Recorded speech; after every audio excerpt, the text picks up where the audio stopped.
Welcome to the Undisputed podcast. I'm your host, Jenny Taft. This podcast is the full show from today's episode of Undisputed from start to finish. We've got a busy slate, so skip Shannon. Let's get to it. Welcome to Undisputed. We are live from Los Angeles. I'm Jenny Taft here with Skip Bayless, Shannon Sharpe. Good morning. Hi, Jenny. Hi. Look at him. He tried to dress. You look at him, Jenny. He got a new suit on. I think it looks great. Look at the little touch. He got a little touch going on. I don't know what it is. Stylish. You know what it is. You know what it is. An apple a day keeps the doctor away. No, That's I what like they say. that. Well, you ain't need enough. Maybe it means I'm going to own a piece of apple. No, pretty no, soon, right? you're not. Aha. No, you about to get sick. Really? You ain't need enough apples. Ow. You about to find out. You about to find out. I do break out from green apples. Oh, Granny Smith? Really? Nope, Not can't for eat you. them. Nope. Okay. Yeah, they're a little bit tart.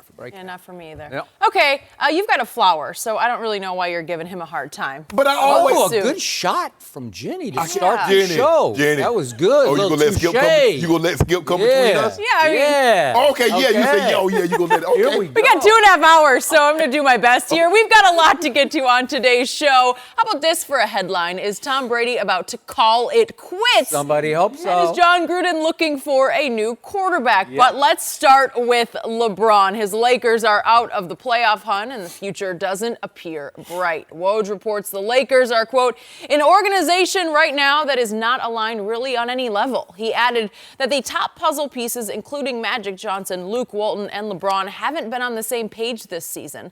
Bleacher Report says most teams around the league don't have faith in Magic and Rob Pelinka to attract big free agents, but LeBron still has faith. He talked about this offseason and said, it's very critical to me and my future, and I'm positive and very optimistic that Magic and Rob and the franchise will be great. I'm very confident, and I'm confident that players want to play with me. I'm very confident in that. Shannon, do you believe superstars want to play with LeBron? I mean, he's that confident. I'm that confident. But it's not easy, Skip. When you're talking about a historically great player, they normally, when things go well, get all the credit. And when things go bad, you get all the blame. Okay. Oh, now, also, you're looking at the guys, when we talk about superstars, they're only a handful because everybody's been looking to summer 2019. You got Kawhi, you got KD, you got Kyrie. Those are really the big guns that people would consider superstars. Yep. Those are the guys that Magic said within his 2 years, give me 2 years, and I'm going to attract some big superstars. Give me 2 years. He said that. And if I don't get them, you can consider what my tenure here as a failure. That's what he said. He said that. KD, Kawhi, LeBron, they're all threes. They all need the ball. Now, I'm going to be interested to see. Now, LeBron seems very confident. LeBron's going to have to get in a room. He might have to get on a plane and go meet with someone and get them in a room, Skip, and says, okay, look, because he has something that's working against him that he's never had before. See, if another guy comes and they have success, LeBron doesn't get all the credit because remember, LeBron was here last year and they won the same amount of games that they did than the year before. Now someone gets to come in and now KD like, well, hold on, wait a minute. They won 35 games last year. Yep. We won 55. We won 60 this year. Ta-da. Okay. Kawhi, Kyrie. Now, with that being said, it is the Lakers, but the Lakers hadn't had success. Skip, remember, they tried to get LaMarcus Aldridge. LaMarcus Aldridge turned them down. He went to San Antonio. He went to... That's making it even worse. Now, if he had gone...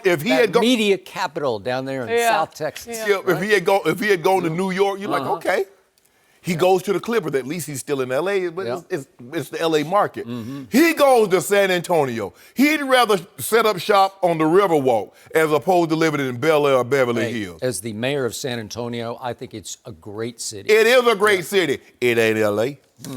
And hold on. It's a great city. You ain't want to sit up Skip and Shannon Undisputed from San Antonio. Would you do that? I'd like to do it in June for San Antonio. Just stop it. You already know that's not going to happen. That's not I've going to done happen. a bunch of June shows from there, and it was something. That would be Rick, worth it. And Rick Bucher said it on the show yesterday. It's like when you talk about these guys trying to establish their legacy, how do you establish your legacy independent of LeBron if you're playing alongside LeBron.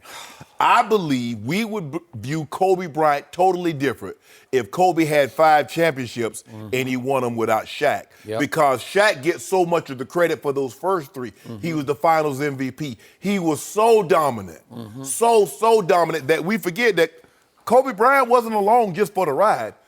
Kobe Bryant was the second best player on that team. Kobe Bryant was probably a top 5 or top 6 player in the NBA at that time. Yep. But because Shaq was so dominant, what they worry about if they come play with LeBron, Skip, he's so dominant, he's so big. How much credit am I actually going to get, even if I play a significant role in helping him and the Lakers win these titles? That's what I believe these superstar players are up against. Because even as great as Kevin Durant is, Skip, I still don't believe he's bigger than LeBron is right now as we speak. Okay, so what's your takeaway? Can he get superstars to come here? Stars, I believe he can get one. One star. Star. As Rick Bucher said yesterday, one B-list. No, we're going to Overpay for one B-list. We're going to get an A-lister. One A-list. We're going to get an A-lister. Really? List Yeah, isn't that long. When LeBron, it's like when Denzel goes out, reaches out. He said, I need you in this movie. How do you say no to Denzel? Well, you're gonna act in his shadow. That's right? okay. Yeah. That's okay. It's a good way to look at it. Yeah. My turn. For the first time in the history of Undisputed yesterday, I really felt for you at the end of the show because Rick Bucher just brought doom and gloom. He did, man. And now it's like negativity upon negativity upon more negativity upon the head of LeBron James, because we've had Rick Bucher and now Howard Beck of also the Bleacher Report, and now Woj is dropping a bomb on the Lakers' head from ESPN. And here's my silver lining for you today. I'm going to say this one more time, and I'm going to stand by it. I believe all this increasing fusillade of negativity, this doom and gloom, this bleak and blackness that is dropping and descending upon Hollywood and the Lakers is nothing but great for LeBron James in one great way. And that is, there are 2 difference makers that are going to be on the market. They are 2 nuclear weapons. They are the 2 best closers in basketball. And reportedly, they have become BFFs. They are now attached at the hip, we read. And I am obviously talking about Kevin Durant and Kyrie Irving. And it is highly possible that those 2 would continue to read all this negativity, and they're both childlike in their approach occasionally. They're like overgrown kids to me. And I still say all of this will work in LeBron's favor for them to say, we feel sorry for LeBron. And you don't want to hear that, but you do want to hear this, that KD and Kyrie have signed with the Lakers. I don't care why they go there. Okay, well, the why is unimportant. Unimportant, very. I'm with you on this because the it of it is what would be huge for it. It would change the whole NBA landscape. It would be nuclear. The new center of the universe would be back in Los Angeles with the Lakers. And I do think there's great appeal to buy low here because, as you said, the stock has dropped. Yes. And for Kevin and Kyrie to say, they're thinking about, could we go save the Knicks? These guys, you want to talk about empowered, that they're going to control the fate of the NBA. These 2 young men are going to control it. They are. And for them to look at the Lakers as dysfunctional, hitting bottom, dysfunction at the top, nobody's on the same page. Well, why wouldn't they just say, okay, let's go fix that. Let's go put the Los Angeles Lakers back on the map, and let's go help our friend. And they're both still good friends with him, even though Kyrie ended badly in Cleveland. It seems like they've sort of, quote unquote, kissed and made up. It sounds like Kyrie reached out, I think for the wrong reasons. But I do think he still has love in his heart for LeBron, and I know Kevin does. Right. LeBron just agreed to do his boardroom. Boardroom, right? Okay, so they're close, and as we all know, we 3 here know, this is a great place to live. You could make a case it's the best place to live, right? Yeah. And Kevin Durant still has, I'm pretty sure, 2 homes here. Yes. Not sure about Kyrie, but I'm pretty sure he would love it here. So it's not like they have to join LeBron in wherever in Minneapolis, and I like Minneapolis, but it gets cold. It gets cold. Okay, I love it too, but right? Okay. Or Cleveland. Winters You are a couldn't little attract Cleveland, anybody or to Cleveland. That's a good one. Cleveland. That's a good one. So again, that's the saving grace to all this. That's the only fix to this. All the other options are no good to me. They're not good enough. And now we're back to... Well, I disagree with that, Skip. Okay, Let me tell you why. I don't see another option where I say, okay, that's going to fix it. That's going to put you back in a favorites position. It might not fix it, but the big domino that needs to fall, Kevin Durant must leave Golden State. That helps. If he leaves Golden State, that at least opens or cracks the door. Yes, it cracks the door. Because as long as he's there, Skip, it doesn't matter. I'm with you, but you still. Okay, let's go back to the Howard Beck report. Okay. And this is what really troubles me about this. And again, now we're back to the Woj bomb about that there's dysfunction at the top. And quoting from Howard Beck's Bleacher Report, rival executives generally have little faith in the Lakers' inexperienced front office, given the many mistakes they've made in the last year. Well, for me, I'm such a big Magic Johnson fan that when I hear that, it just shocks my brain. Like, inexperienced Magic Johnson? Like he has basketball genius. But I have to sit back and think, well, in that capacity, yeah, he's inexperienced. He's an novice, yeah. Okay. Rob Pelinka, a longtime agent for Kobe Bryant. Does he not know the NBA landscape? Sure he does. But in that job, would you say he's inexperienced? Yes. Okay. Have either of them shown you any metal here? Have any of them, either of these guys shown you, oh, boy, they're ahead of the curve on this or that? Right. Well, they didn't, because Brook Lopez allowed to leave, and then worse, Julius Randle allowed to leave. Right. And then the moves they made, no shooters, playmakers, I don't know if LeBron was complicit or not, but it wasn't good. Right. And all the way down to the Zubats trade, that's just mind-blowing. I know it's a little big thing, but it's huge little thing. I agree. For Muscala, what? Right. And he barely plays. And the thing, Skip, is that when you look at it, they're like guys, when you're talking about Magic, they know who Magic Johnson is, but they would be playing for Magic, not with Magic. And remember, Jerry Buss pointed this out, and I don't think he was taking a shot. He was just stating a fact. Jerry Buss said, I'm not going to give Magic any credit for signing LeBron because I think nobody could have knocked on LeBron's door at whatever time you said they were there. They came an hour early. Okay, it came an hour early at 11. Is that what it was? Yes. Okay, nobody could have knocked on his door, and he could have just picked up his cell phone and called Jeannie Buss and said, sign me up, because he was coming here. Right. He already lived here. Right. He wants to finish here. So clearly that wasn't a Magic bonanza that he pulled off, right? That was, it wouldn't have mattered who it was. I think, these new age where, we're the Lakers, we're the Celtics. No, you're going to have to go down and you're going to have to pull up your sleeves and you're going to have to show them a presentation. And you're going to have to show them this is what we're willing, this is how we're going to work.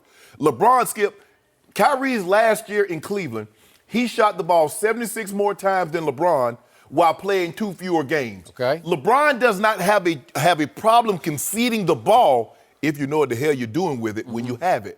He would, Skip, you saw him give the ball up to Kyrie in the fourth quarter because, like you said, Kyrie can close. He would have no problem conceding. KD, do your thing. Kawhi, do your thing. Kyrie, you've already done it, so I know what you're capable of doing. He would have no problem. Now, where you would run into the problem with LeBron is that when he gives the ball up, you don't know what the hell you're doing with it. Then all of a sudden you see him, Skip, give me the ball. Because I let you have it too long, and that's why we're in the predicament that we're in. So I don't have a problem. I don't think LeBron would have a problem. You're talking about, well, LeBron has never really played off the ball. Well, he's really felt he didn't have anybody that can control the offense that would allow him to play off the ball. But he was born to have the ball in his hands. He's just that good. He is. I believe he's better. You believe he's better with the ball in his hands. I just do. But if he has KD and Kawhi, Skip, they're all threes. They all can facilitate an offense and need the ball. But I believe he and KD would work the best together because we've seen them in the last two All-Star games. They'd be fine. Yes. So I don't know if these big free agents are going to sit back and say, that organization is a wreck because the owner thinks this, and Magic seems to be kind of on the outs, and we had LeVar. And again, sometimes I give LeVar credit for being ahead of curves, and he said, I'm not sure Magic's any more than a figurehead. I'm paraphrasing what he said. But I keep saying, why don't we hear from Magic? Have you heard from Magic at all? No, not much. I don't get it. He was celebrating. He was jumping up and down on Sunday. I saw him. You saw him Sunday? I did. Jumping up and down. Well, fair enough. I guess we have seen him happy about that. Yeah. But here's the thing. Okay. Is he in control? Does he have authority and autonomy? Well, I believe he has control, but I believe Jeannie Buss has the ultimate control. But here's the thing. You get those guys, you might have to do something that's unprecedented. I don't know how often this happens. You get Rob, you get Magic, you get Jeannie Buss, you get LeBron, and you talk to them and says, okay, this is what we envisioned. This is how we envisioned it. Tell us what you're thinking. What are some of the other pieces? Skip, look, I'm sure I got to show you my hand, Skip. That's the only way you're going to play. I got to show you my hand. And now it looks like Luke's out, but I think Jeannie's going to have the final say on that. And I'm not sure she's going to sign off on letting him go because she seems to like him a lot. So are you going to have Luke back again? Is it Ty Lue? Is it Juwan Howard? We're going to talk about that later in the show. I don't know. It's just everything's up in the air and it's upheaval inside the Lakers. But what if these guys what if KD or Kyrie or Luke's got to go? Then what do you do? Well, I'm thinking LeBron is saying that, and now I don't know how much say he has. So, you never have the same say than what you had in your original organization. That's never the case, Skip. Okay, so Howard Beck ends with the quote that you said earlier about it's from assistant GM. If they win, LeBron gets all the credit. If they lose, you get all the blame if you're the co-star. Well, this is what Kevin Durant said about 2 months ago. He said it's a toxic situation because there are so many, as he said, he called them fanboys in the media who protect LeBron to a fault because they're going to scapegoat his co-star because he is the GOAT to them. But here's the thing, though. It's been a long time. I don't know if LeBron has ever had a star that's equal billing. Kevin Durant would get equal billing. It changes everything. That's what Skip. And Kyrie was great. D Wade was great, but I don't know if people looked at D Wade and said D Wade is the equal of LeBron James when he first arrived because LeBron was a two-time MVP, league MVP, even though Dwayne was a Finals MVP. I just believe that KD and LeBron, the way they're viewed now, they're equal billing. They're co-headliners. So you can't say one without the other. Skip, normally, when you have guys of equal billing, equal footing, if you lose, they get share of the blame. It's the lesser tier guys that all of a sudden, he didn't show up or they didn't make shots. So I don't think that would be true. I just believe that if Kawhi and KD or Kyrie would come there, I believe if things don't go well, LeBron's going to get some of the blame also. So Rick Bucher sat right here yesterday and said Kevin Durant is going to the Knicks. That's almost a foregone conclusion among most NBA executives at this point. Yes. And I'm guessing Kyrie would join him, but I'm not sure about that. But then both Rick and Howard Beck of Bleacher Report make the point that all of a sudden the Clippers are a much more favorable and appealing destination because they got such a passionate owner, they got one of the best coaches in Doc, and they got Jerry West, the great Jerry West, overseeing. So they have no dysfunction at the top, and they got cap space. Okay? And now the Knicks are appealing just because they're about to have their worst record in franchise history, but David Fizdale is a lightning rod. Yes. He's attractive superstars, right? LeBron loves him. Okay, you still have James Dolan overseeing, which is not a good thing, but you got the mitigator in between. You got David Fizdale, and you got a chance to go save the Knicks, right? And don't discount Brooklyn Nets now because they have a strong front office. And they look like they have a strong and bright future, and they got cap space. Yeah, but I don't see how Kyrie fits into Brooklyn with D'Angelo Russell. All right. Well, they're basically the same. They're the same guy. Okay, but it's not the old foregone conclusion. Hollywood's got cap space. No. Everybody's coming to Hollywood. They're not coming. And now let's get to the final X factor. And I'm not trying to pile on. I'm not trying to beat the dead horse. I want to see KD and Kyrie here next year, whether you like it or not. You could say, well, is LeBron the third wheel? I don't care what wheel he is. He needs this. I think the NBA needs this. I think the Lakers, as an historic franchise, deserve this at this point. At this point in time, Skip Bayless, hell, he can be a bicycle wheel. Okay. If KD and Kyrie going to come here and they're going to win some titles, I'm all for it. Okay, because the final question here, the biggest X factor now that you have to face is Is LeBron starting to hit the age wall? Because I don't know yet. I'm willing to give you the benefit of the doubt to say, okay, make it up in the offseason. Shoot 100 free throws a day. Work out every day, full court on your basketball court outside your trailer on Space Jam. Come back with a vengeance. Make a run at next year's MVP. I'm willing to give you that because he's that great. But from what I saw this year, it was troubling to me that he's starting to hit the wall. And this is what KD and Kyrie would ultimately have to ask themselves. Is he in decline? Can he help us enough? Like, it's not a question of how much help LeBron needs. Is he able to help them enough? Or is he going to be injury prone? Is he too committed? Is he sharing his focus with Hollywood now, as most people think? I said that from the start, and now most people are leaning in that direction. If LeBron James had shooters, he's averaged, 8.6, 8.3 assists this year. If he had shooters, you could make the case. What would his assist total be? Because it's not be like better. he's passing the ball to guys that are knocked down shooters. Because remember, Russ had a historic night the other night, but what must happen in order for you to get that assist total? Guys must knock down shots. And the one thing that we saw with the Lakers this year was the inconsistency of shooting the basketball. Okay. So here's my bottom line stat for you. LeBron James versus Michael Jordan through age 34. Yes. Just through age 30. We know that Jordan had missed a couple seasons and some, okay? Yes.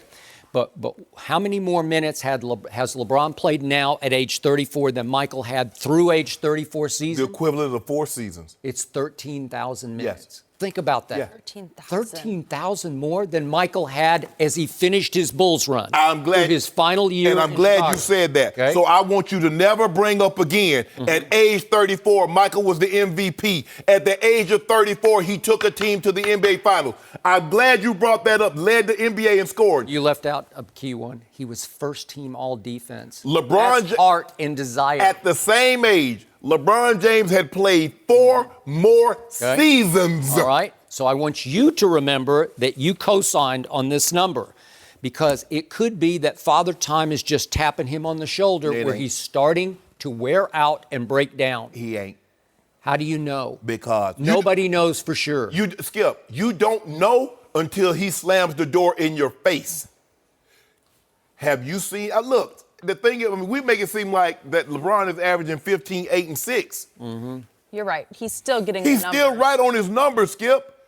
But what about the other guys? I'm out. Yeah. Career worst free throws. Yes. Career worst defensive win shares. Second all-time of his career worst offensive win shares. Not enough impact on scoreboard. 28 and 27 in the games he played. And again, you remember everybody was talking about, oh, this is the best team LeBron has played it with. It's way better. And remember, I told you, hold up.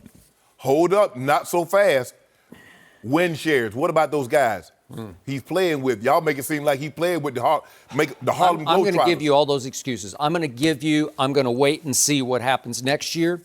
But I think we both agree he needs a whole bunch of more help than he had this year. Oh, really? Right? Well, I'm just saying, at his age and stage, he needs a lot more help. I just want all these writers and all these NBA pundits to tell me the guy that could have took this Lakers team to the NBA Finals, be it Steph, KD, Kyrie, James Harden, Kawhi. I just need them to tell me. There's only one, and he used to play in Chicago. Stop. There you go. Only one. Skip, you ruined everything. We're going to stay talking about Father Time, guys, Ain't no because punchline. we're transitioning to Tom Brady. Is he about to call it quits? Let's stay talking about age. We'll discuss next. No mercy.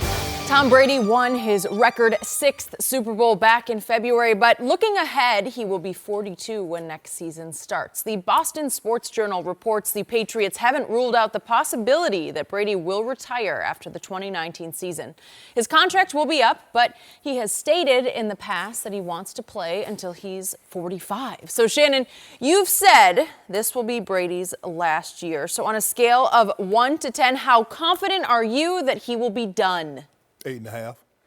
8.5? 8.5. Oh, you're starting to have a little doubt. No, I'm not creep having a in little there. doubt. I'm not having a little doubt. About a point and a half of doubt. No, point and a half. Skip, I believe, we know for certain, had Jimmy Garoppolo not been traded, Tom Brady would not be the quarterback of the New England Patriots. He'd be somebody's quarterback. Yeah, he'd be somebody, but he wouldn't be there. Yeah. But now I just believe And like you say, Father Time is knocking on the door.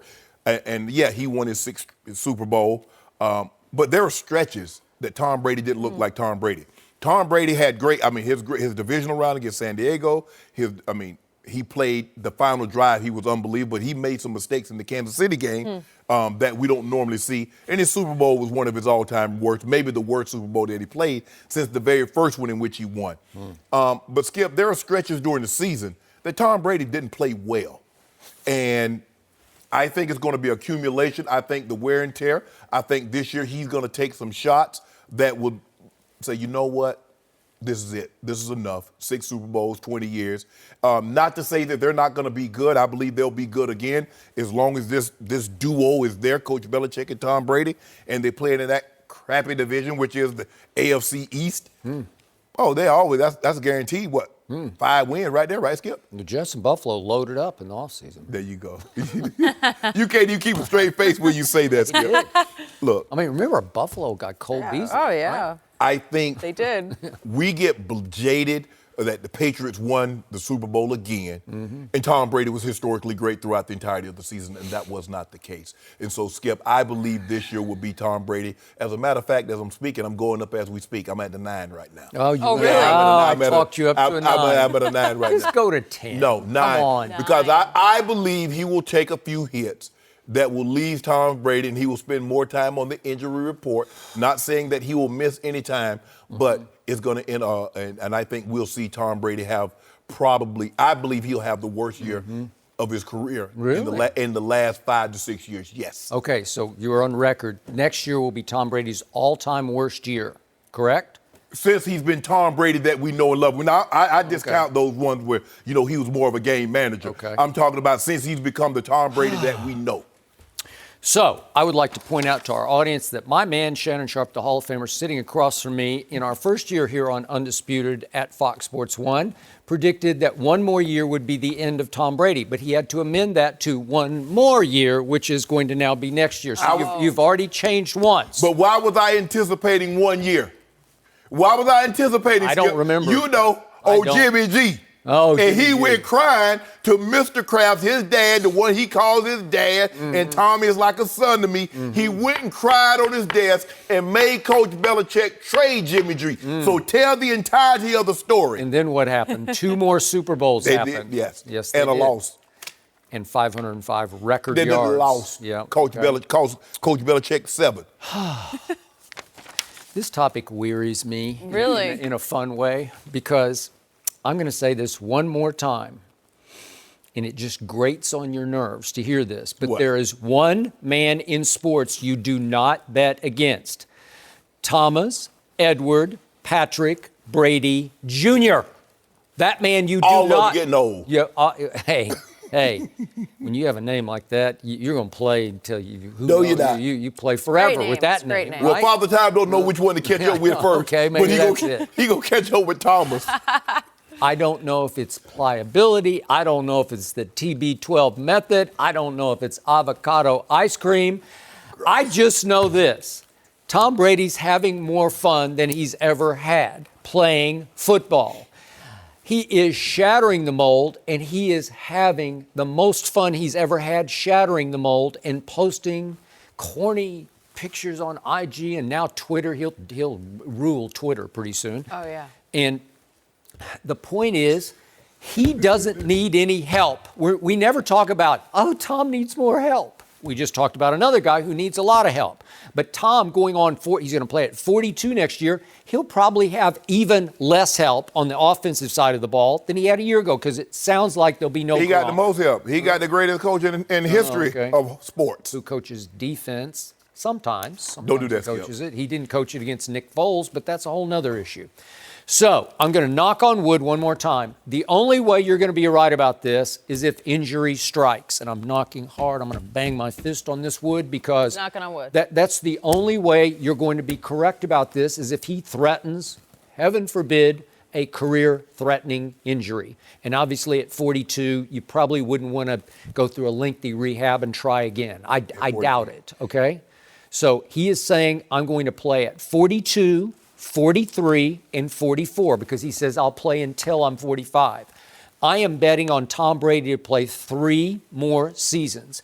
And I take great exception to you characterizing what a poor year he had, at least in stretch, as you said, last year. You did. Because I'm going to remind everybody, on a Sunday night in Foxborough, he outgunned Patrick, as you call him, my homeboy, Patrick Mahomes.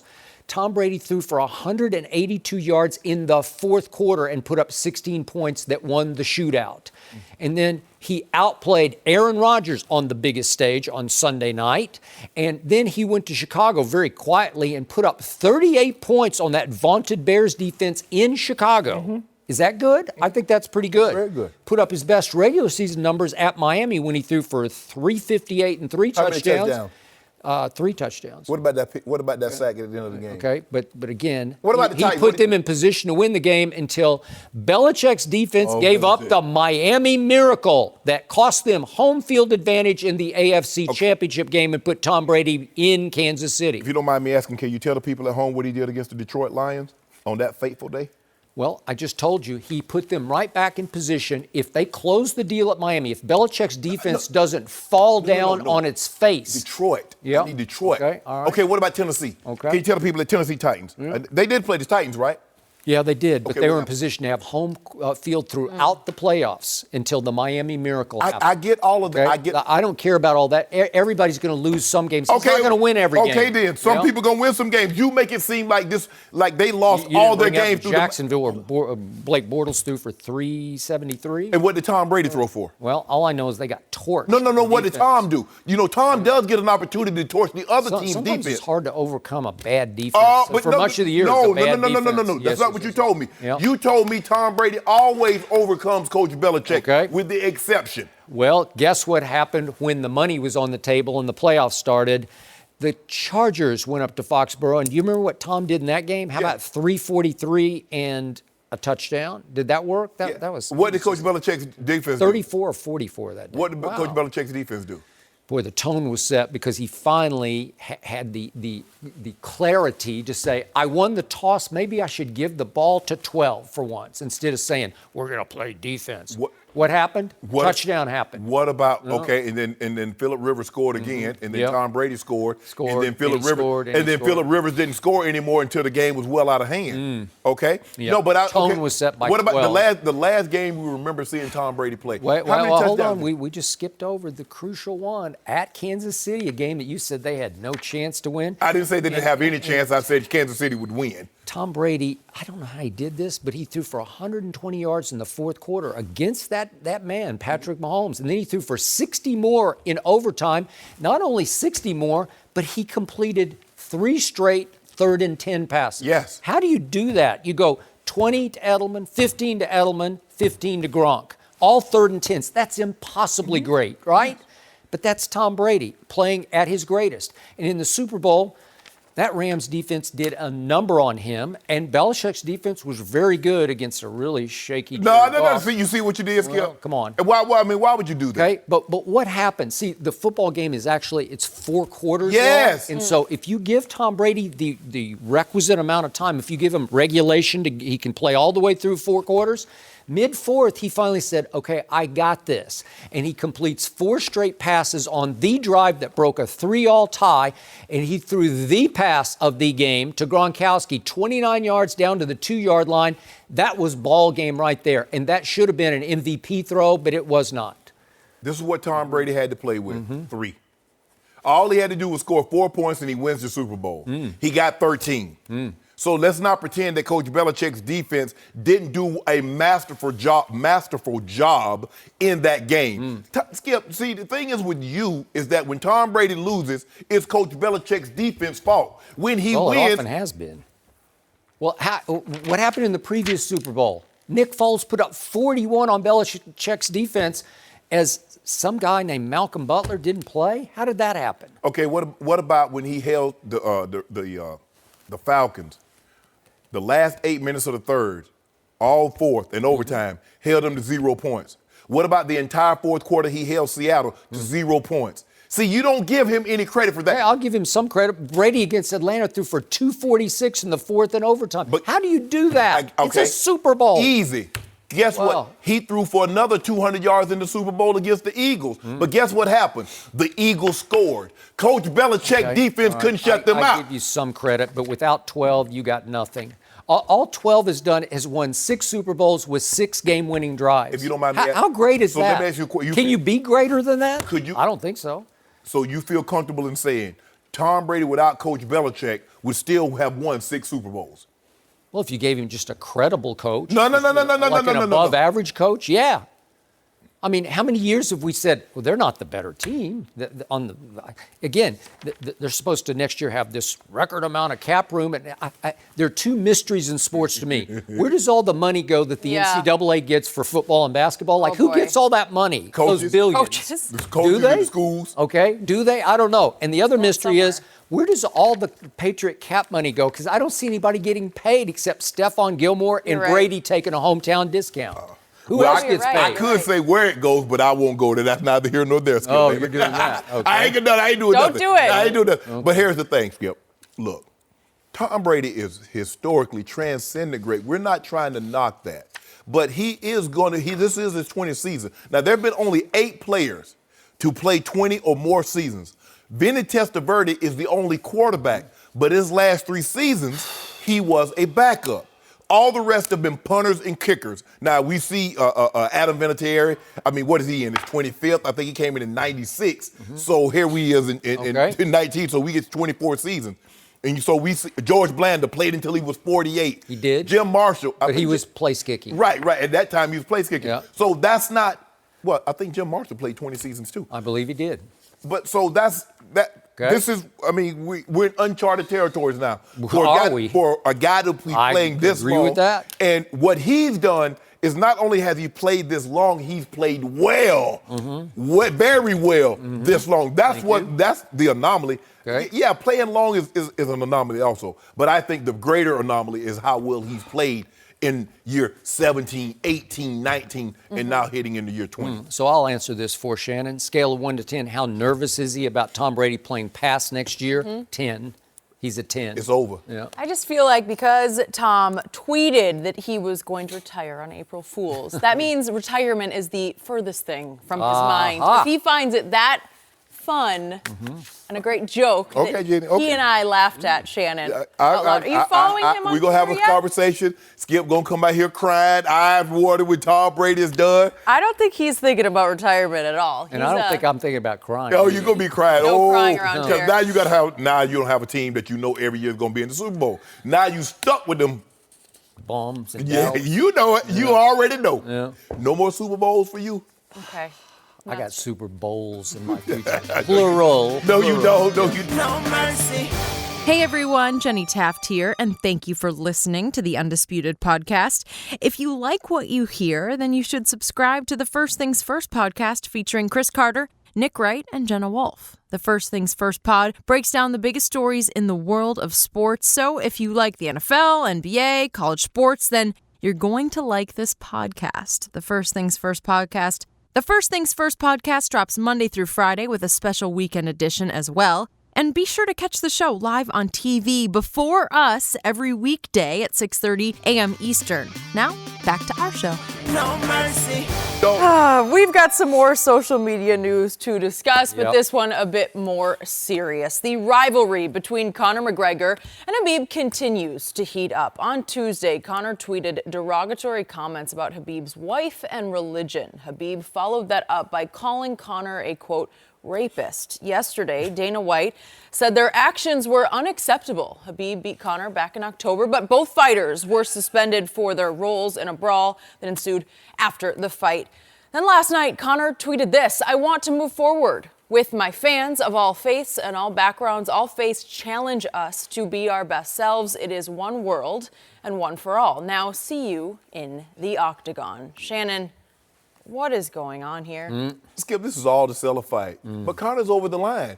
He's been constantly going over the line. You and I talked about it in the build-up with the Floyd Mayweather fight. We like, Skip, this is over the line now. I understand how you sell a fight. Muhammad Ali, this goes way back to selling a fight, the build-up. Oh, these guys really dislike each other.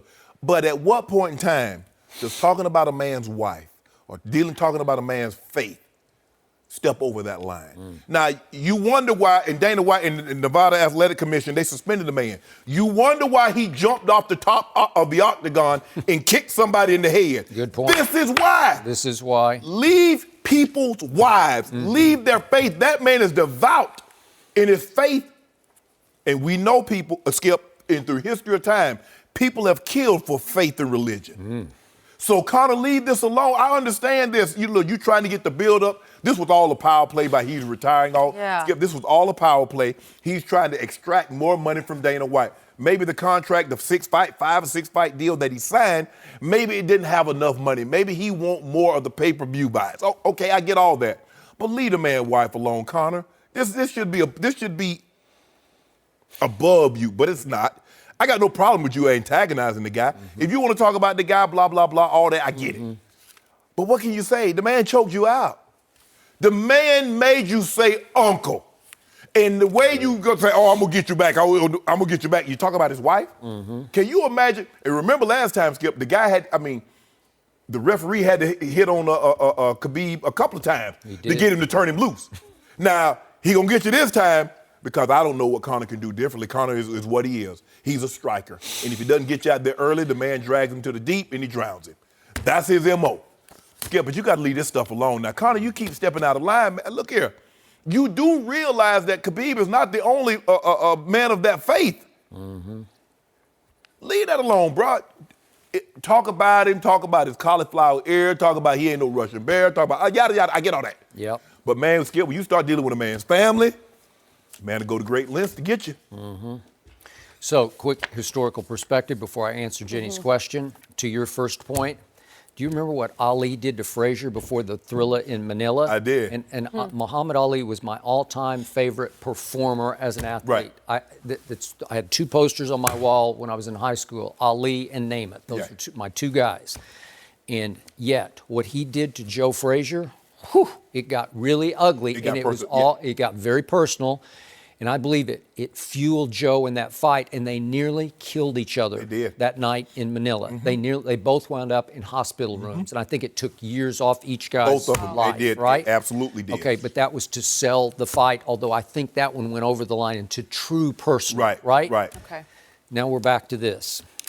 We have seen Conor go completely out of bounds against Floyd in the media tour that they did. It got racist. It got ugly. Homophobic. It was awful. He broke every rule in trying to sell the fight, and he ended up getting $100 million from it. Okay, God bless. So now we come back to Khabib, and you're right. He's trying to sell a rematch. He's trying to provoke a rematch from Khabib. Right. And so I look back and I think, okay, what happened with Nate Diaz? Nate Diaz was the bigger fighter, obviously. And so we go back to March of 2016, and Nate got him on the ground. And Nate got him in a rear naked chokehold, and he got him to submit. And it was a shocker because that was in the second round. Right. And Conor turned right around and told Dana White, I want him soon. No, Dana sat right here and told us, he said, no, you need to rest and recover a little bit from this one. No, I want him soon. And he turned right around in August, from March to August, Las Vegas. And he said, I'm not going to be taken to the ground in this fight. And he stood up the whole fight, and he won a majority decision. I was impressed because that really put Conor on the map. Yes. You know, then you say, wow, he's that guy. Right. And that set up the Floyd fight. He had one more, the Eddie Alvarez fight in between. But then that set up the mega boxing match with Floyd. Didn't he have an Aldo fight in there, too? Maybe I think the Aldo fight was also. But the point is, then here we come back, almost a year happens, in October 2018, this last October. Right. That got ugly in the ring. Yes. Because here's what shocked me about that. When they did stand and exchange, because listen, Khabib stood and exchanged with him a good bit, where they duped it, right? Yes. They were striking each other. They were boxing. They were toe-to-toe. Right? Toe-to-toe. I thought Khabib was getting the best of him at that style. Right? Well, that's what's scary to me about this. It's not like you can make the case that if Conor can just keep his feet in this fight, he's got to. I don't know about that. And you know how much I like Conor, but I don't love his chances in this fight. And Khabib, Skip, most of the time when he goes into the ring and he's fighting these guys, he's the bigger man. Conor's the bigger man. Khabib was clearly the bigger man that night. The stouter man. So Yeah. now, and he's throwing punches with more authority. And so now he's not afraid because most of the guys, they know, look, if I can just stay away from Conor strikes, there's dynamite in his left hand. We know that. If I can just stay away from that, if I can get him to round 3, get him to round 4 of these championship rounds, now I'm at an advantage. Khabib, like, okay, you want to stand and fight? Let's stand and fight. Let's do it. Conor ended up trying to take him down. Okay. All right. He's not going to beat Khabib. So help me out. What is there to gain here for Conor McGregor? Is it a brand play? Do you want to enhance your brand to sell Proper 12 whiskey? Is that what you're trying to do? No, I think he's trying to get it because sometimes, Skip, you can get so upset, you can get so enraged that you go into a fight and you get out, I want to get him, and you make mistakes. Maybe that's what he's trying to do. Okay, Conor wants to go get him. Right. Get him back. Conor wants Then Khabib. it's just as a competitor, I want to even the score. I want to even the score and get Khabib because Khabib is so enraged about you talking about my life. I got it. But once you've made $100 million to box Floyd Mayweather Jr., reportedly you get $3 million for these fights because they kind of have a salary cap, right? I don't know if you can get some pay-per-view buy. Yeah, well he's getting some pay-per-view. Okay. He's probably going to make $20 million, $25 million. Maybe. Okay, that still drops in the bucket compared to what you got against Floyd. Right. Where Dana kept predicting you could be spoiled forever, where two things happen. You get more money than you ever dreamed of, and then you wake up in the morning and say, do I really want to get hit in the face, or in this case, choked out again? Do I want to get choked out again? Indeed. Because that looked injurious to me. That looked like it took some out of Conor where I was fearing for his safety. Well, Skip, you saw him sitting. He was sitting on the mat. Yeah. Sitting on the mat, back against the fence, against the octagon. Yeah. Well, didn't it look like he was getting hurt? Yeah, like he was. Badly hurt? You know what? Look, I understand, Skip. Sometimes you use tactics, but I think the way Connor's going about it, I don't think anybody really feels comfortable with this. No one's gonna say, you know what? Hey, they just to sell a fight.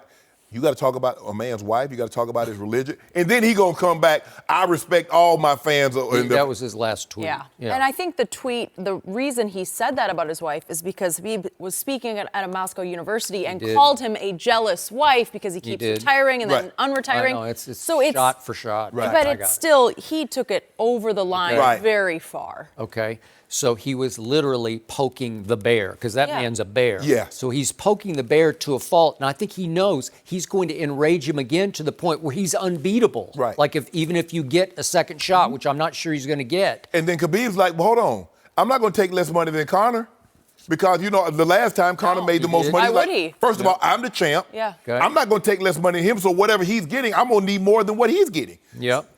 So then I read the last tweet that you alluded to, and I'm not even sure Conor wrote this. It almost seems like the PR guy finally said, Conor, you got to come to your senses here because you can't poke that bear anymore. Plus, you've stepped so far on the line, you're going to alienate your fans, right? Right. I want to move forward with my fans of all faiths and all backgrounds. All faiths challenge us to be our best selves.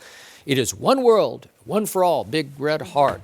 Now, see you in the octagon. Oh, okay. So you want to sort of defuse a little bit, right? Let's make peace. Yeah, let's make. But I still want to fight. Yeah, I still want to fight because I need this fight, and I'm not sure why. But what you mean?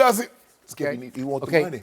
Skip, you make it seem like. But you know what he's on now? I hate to say this. He's on that Ronda Rousey path right now. Yeah. Right? Where you keep going down, and then you say, okay, but I'll try this. Okay, I'll take her on. I'll take on Amanda Nunes. You will?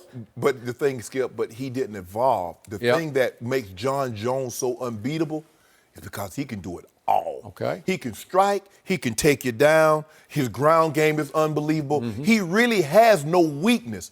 All Conor can do. He's a lightning striker. Yes. He is. But once you get him on the ground, he can't get up. No. He's not built like that. He's long and lean, and, that's not. So he spent all of his energy trying to get up, and then he's exhausted. Yeah. And I'm not sure how hard he works at it anymore. I don't know. Oh, you want to put him in his place again? Khabib, yeah. I'm going to give me some more due. So he's not retired anymore. And some more yak from Dana. Because Dana going to roll with his boy. I don't think so. Seems like a spiral right now. No, you can't get off that train now. Conor, Conor's this guy. You got to stick with Conor because I want all that. I got Khabib. We might need to go to that fight, Skip. Maybe. I just want to see one more fight Floyd and Conor in the octagon. That's Stop. all, That's all you I'm want? living for. No, you know you did. And then I'll get all the due and then No, some. you ain't gonna get no due from Yeah, me. I'll get Skip, the world's you know good and well, Yeah. Floyd I know Mayweather that's at 42, trying Yeah. to get his first fight gonna be against Conor McGregor in the octagon. I don't know. You can wish for it. You know what? Skip. I just don't Even know if Dana that's said it. gonna Even happen. Dana said, yeah, we're doing another fight, but it needs to be in the octagon. I said, Dana, you just want to see somebody pummel Floyd. He's like, yep. That's what you want to see. You want to see somebody. I want to get my $1,000 back from Floyd Sr. No, you will. I do. Well, tell him to jump back in the ring. Even Khabib said he wants some Floyd in the ring. Yeah, he did. I don't did. know. There's a lot Floyd going might on be right willing now. to do something for about $200 million. It's a lot of money. What wouldn't we do I for that? I might fight for $200 I was just million. going to say, you might volunteer yourself. We're going to switch gears. Jeannie Buss, did she take a shot at Magic Johnson yesterday? We're going to tell you what she said next. No mercy. The Lakers have now missed the postseason a very disappointing 6 straight years. LA has 35 wins with LeBron, which is the exact same number they had without him last season. Owner Jeannie Buss acknowledged the team's struggles, saying, quote, "We haven't lived up to the brand," and added that the Lakers have lost relevance and importance. So, Shannon, what do you read into her comments? Oh, Jeannie, you're absolutely wrong. The Lakers have lived up to the brand that you and your brother established, losing. Not the brand that your dad established. Now, you talk about the brand your dad established? Absolutely, they have not lived up to that. Now, if you're talking about the brand that you and your brothers have established, this is it. Losing. So I don't know what Jeannie is talking about, Skip Bayless. Look, we're talking about a very proud franchise because when her dad was at the helm, let's say from 1980 to 2004, about 25 years, they went to 14 finals. That's pretty good, ain't it, Skip? They won 5. No, they won 10. Oh, but I mean, yeah. they won 9. Excuse me, they won 8. Right. They won 5 with Magic and they won 3 with Shaq and Kobe. Right. Yeah. Okay. I mean, yeah, but since you've been in charge, since your brother's been in charge, no playoffs, not even close to getting to the playoffs. So the brand, there's been 2 different brands. It's kind of like, all of a sudden that what you're accustomed to is like in any business, Skip. Sometimes, the father, he has it going along just great, and then something happens to him and the kids take it over and it's not the same. Well, right now it's not the same. We can look at a number of reasons why, but this is not. Dr. Buss is very upset with what he's looking down seeing. Them my Lakers? We out of the playoffs? We won 35 games? No, he's not happy about that. Look, we're used to Showtime Lakers with Magic and Kareem and James Worthy, and then we had Showtime Lakers with Kobe and Shaq. Maybe that wasn't Showtime, but that was fun to watch because Kobe was high-flying and Shaq was dunking on everybody. And I don't know this is no time. This is lights out because when they come on, I'll be wanting to turn the TV off now, Skip Bayless. Look. The Lakers are not what they used to be. You just can't say we're the Lakers, come here, because that's what Dr. Buss used to do. Every big-time free agent he wanted, Skip, they could get. He got Shaq. Well, he had Magic, so that helped. He got Kareem. Kareem wanted to come. And then, you get a thing, and I don't know how you win the title, and then you get the first #1 overall draft pick, but there were some shaky rules back then. But Skip, this is who the Lakers are right now, and I think Jeannie Buss needs to accept it, that you can't live on what your father done for perpetuity. You have to establish now who and what the Lakers are going to be moving forward because you're in control. So what they are right now, the brand that the Lakers have established under her and her brother's watch is exactly what they're seeing, losing. I have been around Jeannie Buss enough to know that if she's watching right now, she is seething at you for saying what you just said. Did I lie? Because you did not lie. Okay. But she is proud, probably to a fault. So we have now 2 huge nuclear X factors under the Lakers' umbrella, and that is LeBron and his age and what's he going to be and what's his commitment to basketball going forward. And a more important X factor is this woman because she has final say. Yes. She was always Daddy's little girl. Yes. She was his favorite. And she had to go to court to win the right to have final say over her brothers, Yes. but she won it. And she is a shrewd operator. She's sharp in her own way, and she has her own management style. But remember, she was 18 years old when her father bought the Lakers, and then through the 80s, they won 5 titles. So that's all she knew was that kind of success. And then right on cue, she began to date a man who had 11 rings in Phil Jackson. So she knows nothing but rings everywhere, right? Rings and rings and things. Rings and things. And this is eating her up because she admitted in this session she did with the journalism class that she takes it personally and seriously, and she reads and watches everything and takes it straight to heart, which I wouldn't recommend, but she says she does it. And what just ate her alive was the rivalry with the Clippers just slays her inside because they have been the stepchild for so many years in Los Angeles. And this piece that I just read this morning, it starts off with the fact the headline got her that emerged out of nowhere, and she says she doesn't know where it came from. Lakers interested in Doc Rivers. And then 2-3 days pass, and Doc just shot it down. And then she said, I know what the next headline was going to be. Lakers lose to Clippers again.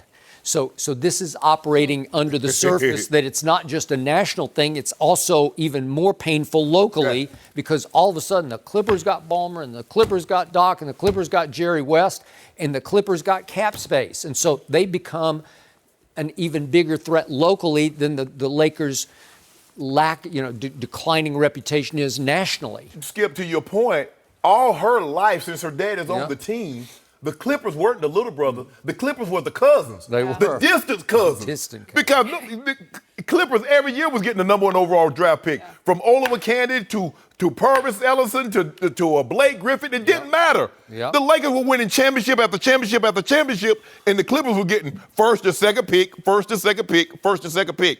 And now the Clippers are in the playoffs, and her team's not. So what did Rick Bucher, we had on yesterday from Bleacher report? That there was a moment when the rumors, according to her, got so out of control with Rich Paul and apparently LeBron trying to sort of strong arm, flex their muscles behind the scenes and rip AD out of New Orleans and get him to Los Angeles at the trade deadline. She was so outraged at all that she at least considered, and Rick is very plugged in there, but she at least considered for the moment, I should just cut bait with this. I should trade LeBron and get rid of Rich Paul, get him out from under me, right? Right. Because she was so upset because the Lakers looked so bad through that chaotic deadline period, right? Right. Okay, so if you had that thought one time, would you have it again? What my point to you is, the shock to me about all these quotes, and I did not hear the whole session, so maybe I'm not being fair to this, but the way the quotes come across is there's no optimism involved. There's no positivity. I half expected that she would say, oh, well, we had a 2-year plan all along, which is what you said to start the show. She could have just said, oh, we're just waiting until this summer. That's when we start really to do our business, right? You was planning. Skip, I've been hearing about 2019 since 2016. Okay. Because that's when the big guns were going to be available. And this was going to give the Lakers another opportunity to go back because, Skip, let's be, they missed out on what they missed out on. They've been terrible. They missed out on, LaMarcus Aldridge said, nah, I'm good. They did sign Juwan Howard. How did that work out? Look, the only difference between this year and last year, LeBron James came in and sat on their couch. He wasn't even invited. They said on the interview, Skip is like a total stranger, uninvited, walks in and sits on your couch. That is true. What the hell are you doing here? I think Kevin Durant did that to Golden State. He too. did. Okay. So LeBron walked in off the streets, says, I'm coming here. You. Yep. Like, you. Okay. Is he for real? Yeah, I'm for real. So now these guys are not going to fall out of the sky into your lap. Okay. You got to do some recruiting. You got to do some selling. You got to do some convincing. All right. So I think I know enough about Jeannie Buss to say that she's still steamed over the whole year, that she believes she's not getting her $36 million bang for her buck from LeBron. And she is capable of going nuclear on nuclear weapons. So it would not shock me if she makes extraordinary changes in the offseason. Well, maybe at the top. I would try to persuade her not to do that because if they think it's chaotic now, you go ahead and clear house with Magic and Rob and you trade LeBron James, you might be decades in the making. You might be the Clippers for the foreseeable future if you do something like that. Because that would be very Clipper-esque. As the Clippers become the Lakers? That would be very Clipper-esque. It would be. Because we know what they used to do, Skip. But again, I'm with you on that, and I agree. You need to ride out the storm until July 1st, and then we see where everything settles, right? Yes. But in this case, I think she is so proud because it's so far from what it used to be that she's thinking, what can I do to fix this? But Skip, she has to understand, but there was a law when her father, when they last won the title, and I think, 71? No, Milwaukee won 71. 74, I think the Lakers, they won with Kareem. With Wilt, maybe 72, 70, something like that. But you don't remember those the same way when you've won. But then it was from 72 to 80 before they won again when they got Magic. So there was a lull. And then when Magic got she, like you said, Skip, she was 18. When you go to 9 finals in 12 years and you win 5 of them, you're like, this is easy. No, that's not normal, Jeannie. When you're doing what you did with Shaq in the late 90s and the early 2000s, that's not normal, Jeannie. So I know you gotten spoiled, but just give it some time. I know, sometimes people, when you have success and you used to having success, you don't have patience. Well, success and patience go hand in hand. Because Golden State wasn't always winning like they're winning right now, Skip. You remember Golden State used to be a laughingstock. No, you were right. In the end, in all of professional sports, it always comes down to the owner.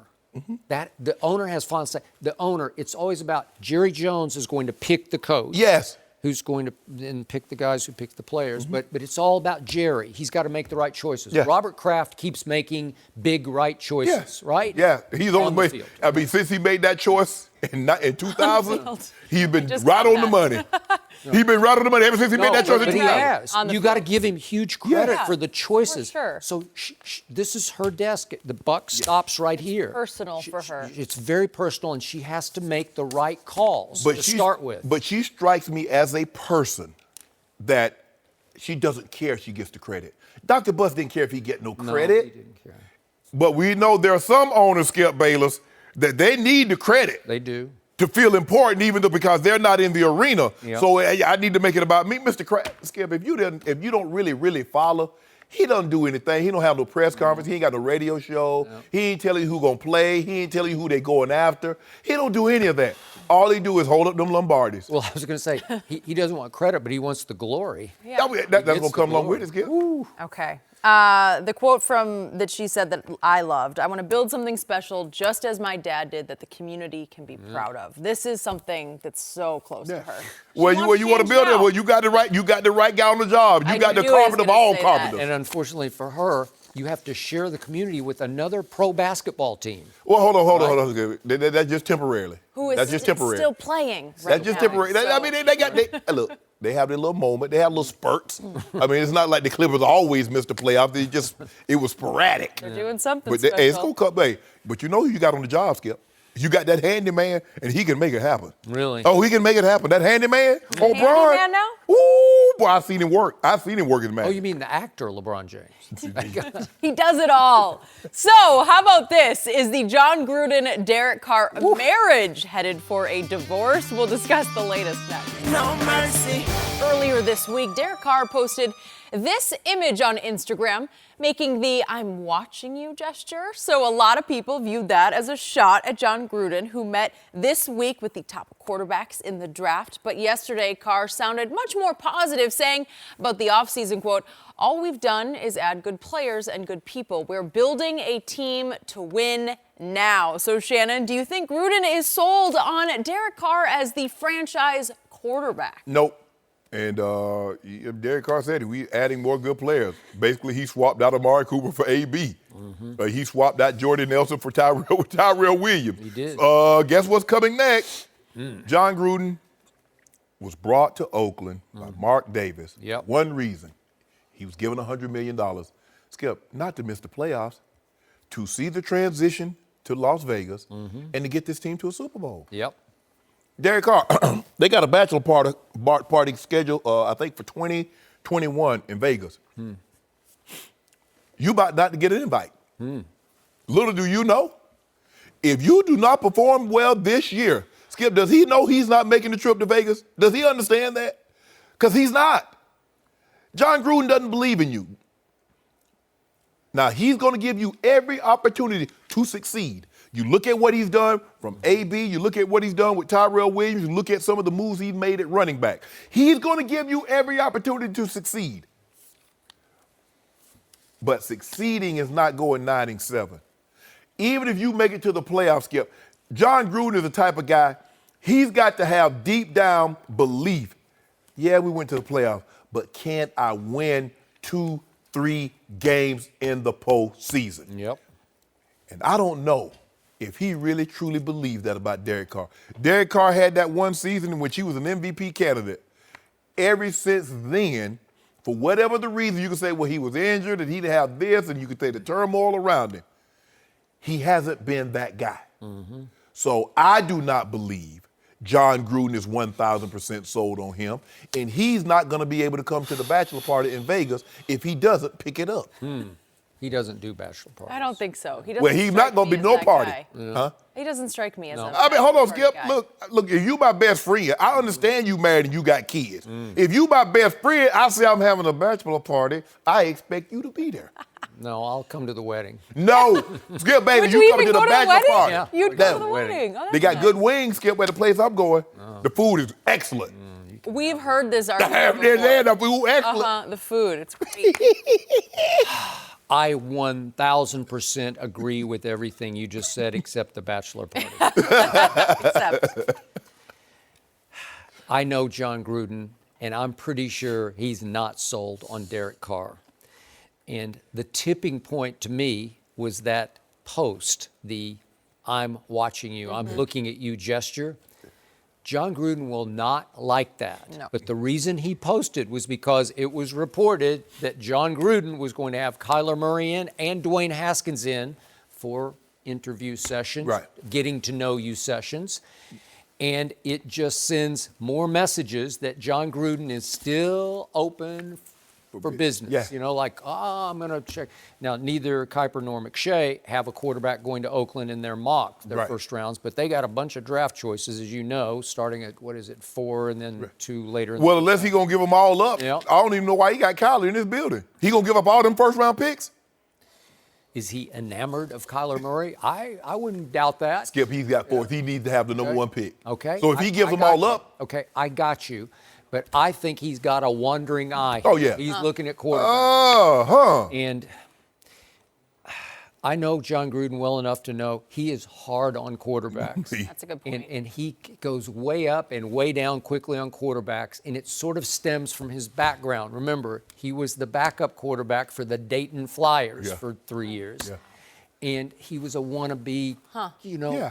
and his dad was a coach at Notre Dame, and he wanted to be that guy, and he couldn't be. So he's a frustrated, undersized little quarterback. Right. And he takes it out sometimes on his quarterbacks. But he went and got Rich Gannon his second year, the first time around in Oakland. And Rich Gannon, I got to know a little bit, is a tough guy. Yeah. He's a take-no-nonsense guy from John Gruden. So he'd go right back at John Gruden on the practice field and in the meeting room, and he could stand up and live up to it. And the team was loaded, as you know. Yes. That team was loaded, and then he went he got traded away, as you remember, to another team that was even more loaded, and he beat his old team with that team, and it had Brad Johnson already there at quarterback, Right. a veteran, been there, done that, been around quarterback. Those are who are best for John. Right. Derek Carr is, look, I'm a fan of his on and off the field. Yes. And he was an MVP candidate 3 years ago Yes. for a while. And they had a miracle run for a while. And then I can't defend the performance after that.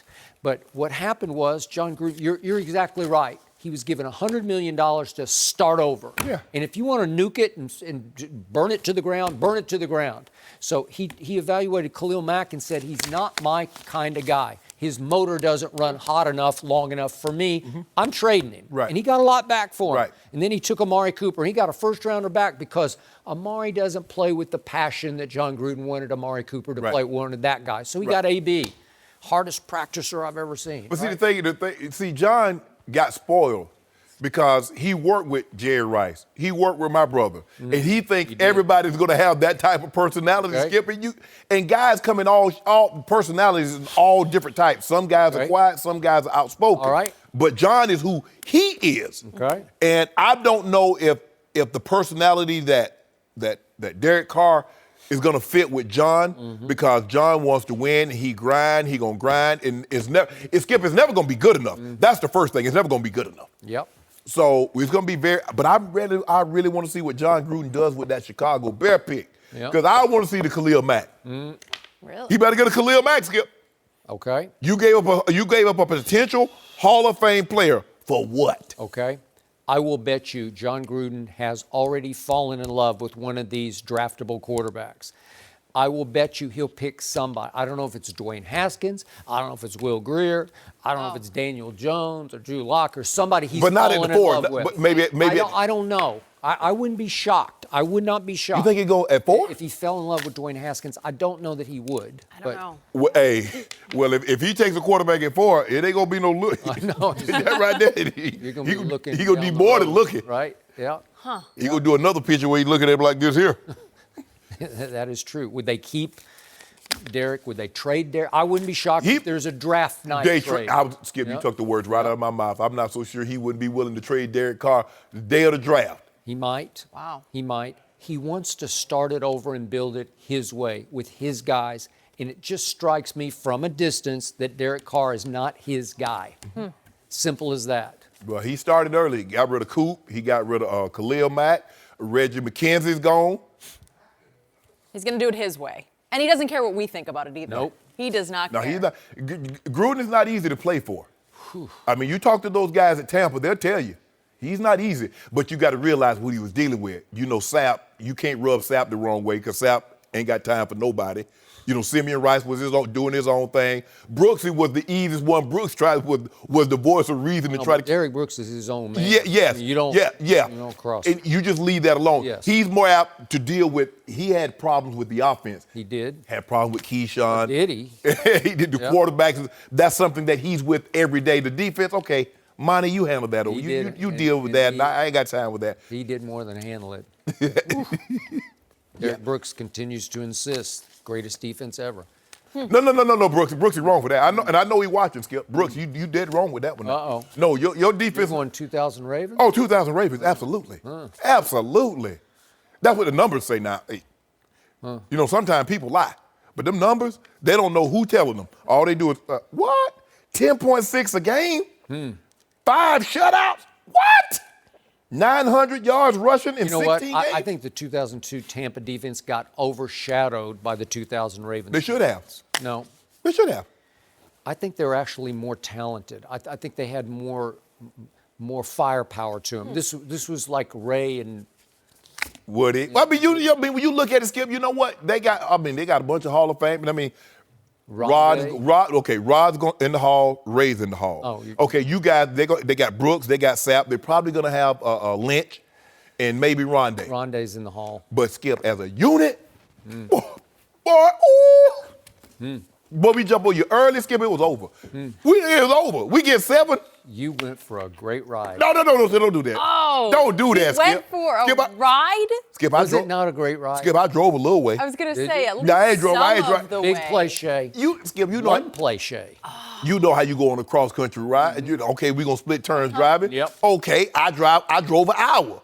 You drove an hour? I drove an hour in a 23-hour Take a drive. nap. Yeah, that's it. Okay. You were there for the ride, though. You're part of it, Shannon. That was quick, though, Skip. I almost didn't catch it. Oh, yeah. A surprising name is now the front runner to be the next Lakers coach. We'll give you the details next.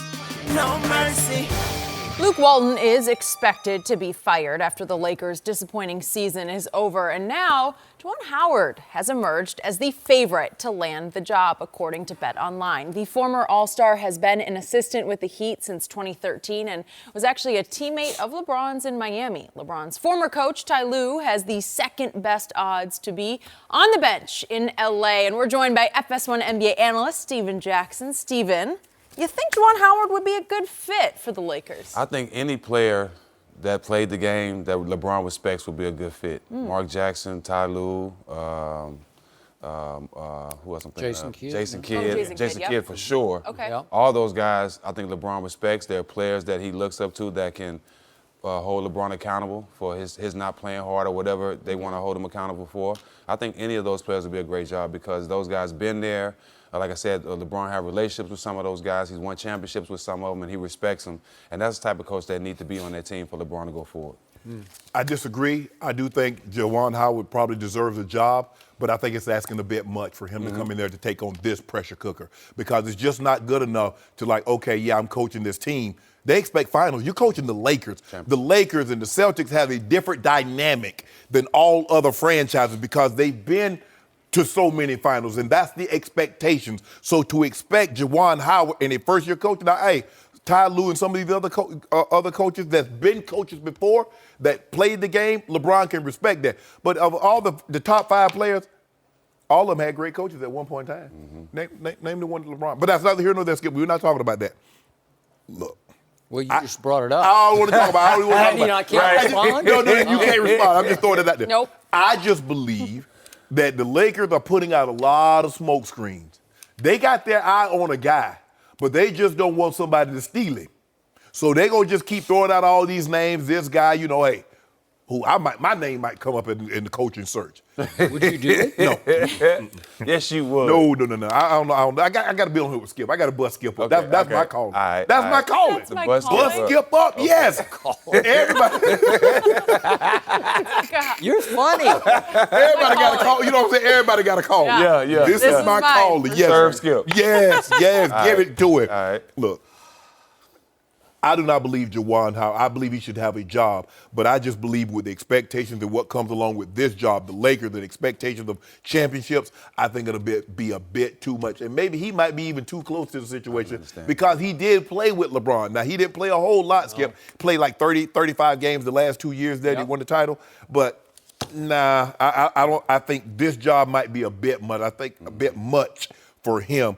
Given the circumstances, is LeBron, Lakers, and championships are expected. So how did Juwan Howard suddenly vault to the top of the Vegas betting odds? So it's got to have some merit, some credibility, right? Rob Pelinka, Michigan. Okay, Yeah. there's a connection. Yeah. I'll buy that. Fab Five. Okay, who else? Like, who's your guy then? You think there's somebody in the weeds? My thing is, I've always wondered, and I don't really know, but why hasn't Mark Jackson been given another opportunity? Right. I thought he did a good job. I thought he laid the foundation. He did.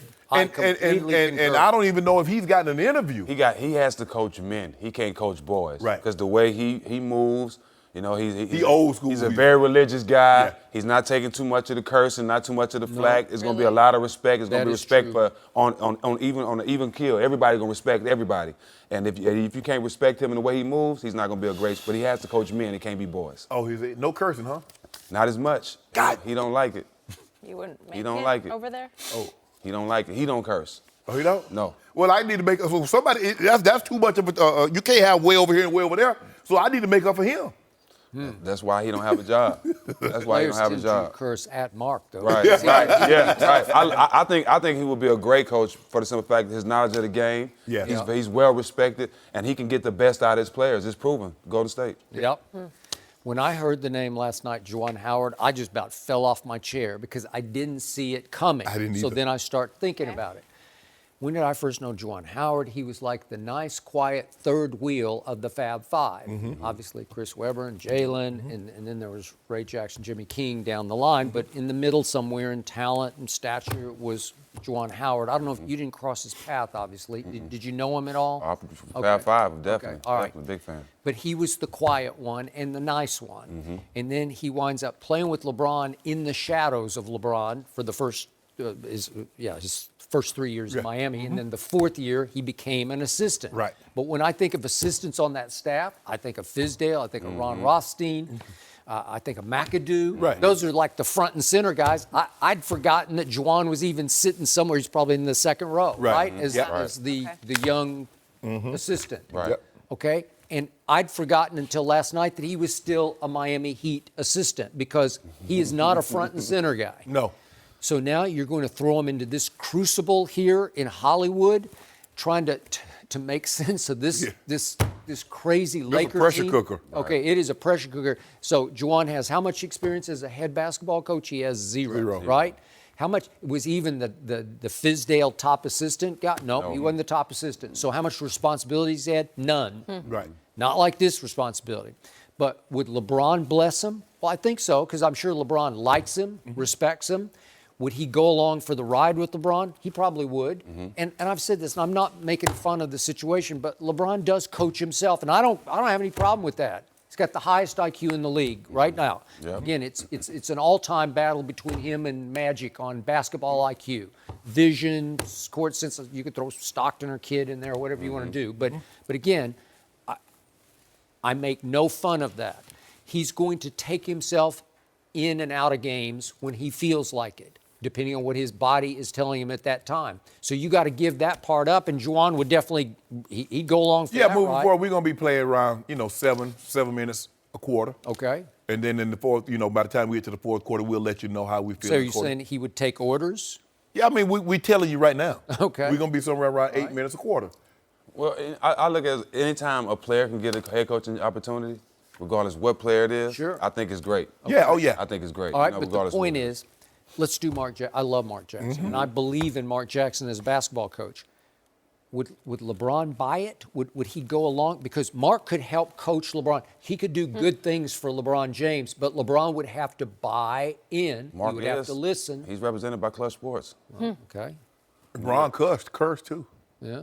I mean, Does he? I understand, Rev, I know you don't like cursing now, and sometimes, but when you in the battle, Skip, you practice something. I know, but LeBron's just been driving me crazy because he's a role model, and now he's just on this tear in his post-game interviews. He just drops SHs and Fs right. What? Goes back and forth I on know. which person he's going to be. I mean, I'm gonna have to talk to Brian about that. Are you? Yeah. But I mean, He's a role model. it just seems beneath him. It's like he wants to be a rapper. No. He does. No. He wants to say. We got on a 2 Chainz joint, but that's not our calling. Just produced it. That's not our calling. It's not. That's not our calling. We got big A skill. We ascending here. Got bigger fish to fry. Oh yeah. Ascending in Hollywood. Yeah. Don't sleep on the basketball game either. Yeah. Oh, that's gonna happen. That energy that you got right now, Yeah, I got I'm a gonna lot need of that July 1st and 2nd. Really? He building the court on Space Jam. Yes! So you want me to have this energy for Kemba Walker? Don't worry. We're gonna put this thing. We're gonna be in the playoffs. Yeah. And we will not be below a 4 seed. I don't think Kemba Walker's the answer, bro. We will not be below a 4 seed. All right. Now, You said 55-something wins. I didn't expect them to get hurt. I expect them young guys. I thought the young guys were going to step up. I can't account for that. And plus, I thought they were going to step up a little better than what they were. Clearly, I was mistaken. But Are we talking about seeds that he's going to plant in his garden in Brentwood? then you can tell me some seed. He ain't got no garden. He got a rooftop garden. Rooftop garden. Yeah, he got one rooftop. You don't know one of those up there, though. That rooftop is. I got one of them things going myself. Oh, I know what Yeah, you're right talking outside my about now. bedroom. I missed that. Okay, I know what you're talking Well, about. somebody in Vegas thinks Juwan Howard's the next Laker coach. Well, I ain't putting no money down. But that Rob Pelinka connection, you never know. They played together in Michigan, and LeBron has his connections with him with Miami. You This never is know. all about LeBron James. Yes. Period. End It of should be story. Skip though, because that's your best player. You want to Okay. cater to him first. If I Skip, I mean, look, this is how if you got a restaurant and you want to hire the best pastry chef, you have a restaurant that caters to sweets. You don't have a man trying to prepare steaks. I keep telling you, I don't know why LeBron just doesn't go full on Bill Russell, Lenny Wilkins. No. Player coach. Player coach. I don't even know if you can Yeah. do that now. I don't Yeah. think you can do that now. I think LeBron they can do whatever he wants to He do. did it this year. No. He did it this year. He definitely did it this year. I think the bylaw says Bill Russell. No, Havlicek did it. I think Havlicek was the last one to do it. I mean, Lenny Wilkins. Yeah, Lenny. Well, but Lenny was in the early '70s, Skip. I think when Lenny did it. I think Havlicek did it after him. But I think they put. Oh, Cowens did. David Cowens, yeah. Oh, that's who did it. He In would've been 76. after- Okay. They beat Phoenix. Well, But don't worry about that's okay. LeBron's smarter than those I wasn't guys, born right? yet. Come on. Huh? I wasn't born yet. Oh, yo, but that's what I keep telling you. wasn't born yet. That's what I'm saying. The more young buck, old Skip and I go way back. Yeah, I wasn't born yet. Yeah, you were born in the '90s, so I don't even know why you Excuse looking over me. here. No, I wasn't in the 90s. I don't even know why you looking over here. You know what? People sometimes they think I'm much older than I am. I'm only 31. Really? I'm not 90s. You're a 90s baby. Well, where did this come from? I don't know. I was just thinking on social media, people get aggressive and they're like, "How old are you?" And I'm like, "Excuse me, what do you mean?" See, Skip? I warned you. Yeah, you did warn me. Don't read read it. the comments. I need to stick One to person Skip's said advice. that, and it was stuck in your craw for months because one person said, "How old are you?" Starting to look old. I don't know. No. I mean, you're a 90s baby, Jen. It's okay. Embrace it. Okay, fine. I mean, I'm old, you know, I'm a 60, I'm a 60s. But see, that's the difference between me and me and this old young buck here. See, I came out of the Woodstock, but I came from good stock. Okay. I hear that. Yeah. I'll take Port Arthur any day. Hold on, you ain't take no Port. I'm riding with Skip. Oh, he on Beaumont. He on Port Arthur, Beaumont on it. I'm riding I'm with in old Skip all Jersey, day. Georgia. That's South Georgia. You know how we do it. Yeah. Where you live at right now? I live in Atlanta. Okay, see what I'm saying? Yeah, I do. I got to be in the South. I'm a Southern boy. Yeah. Good old food. Yeah.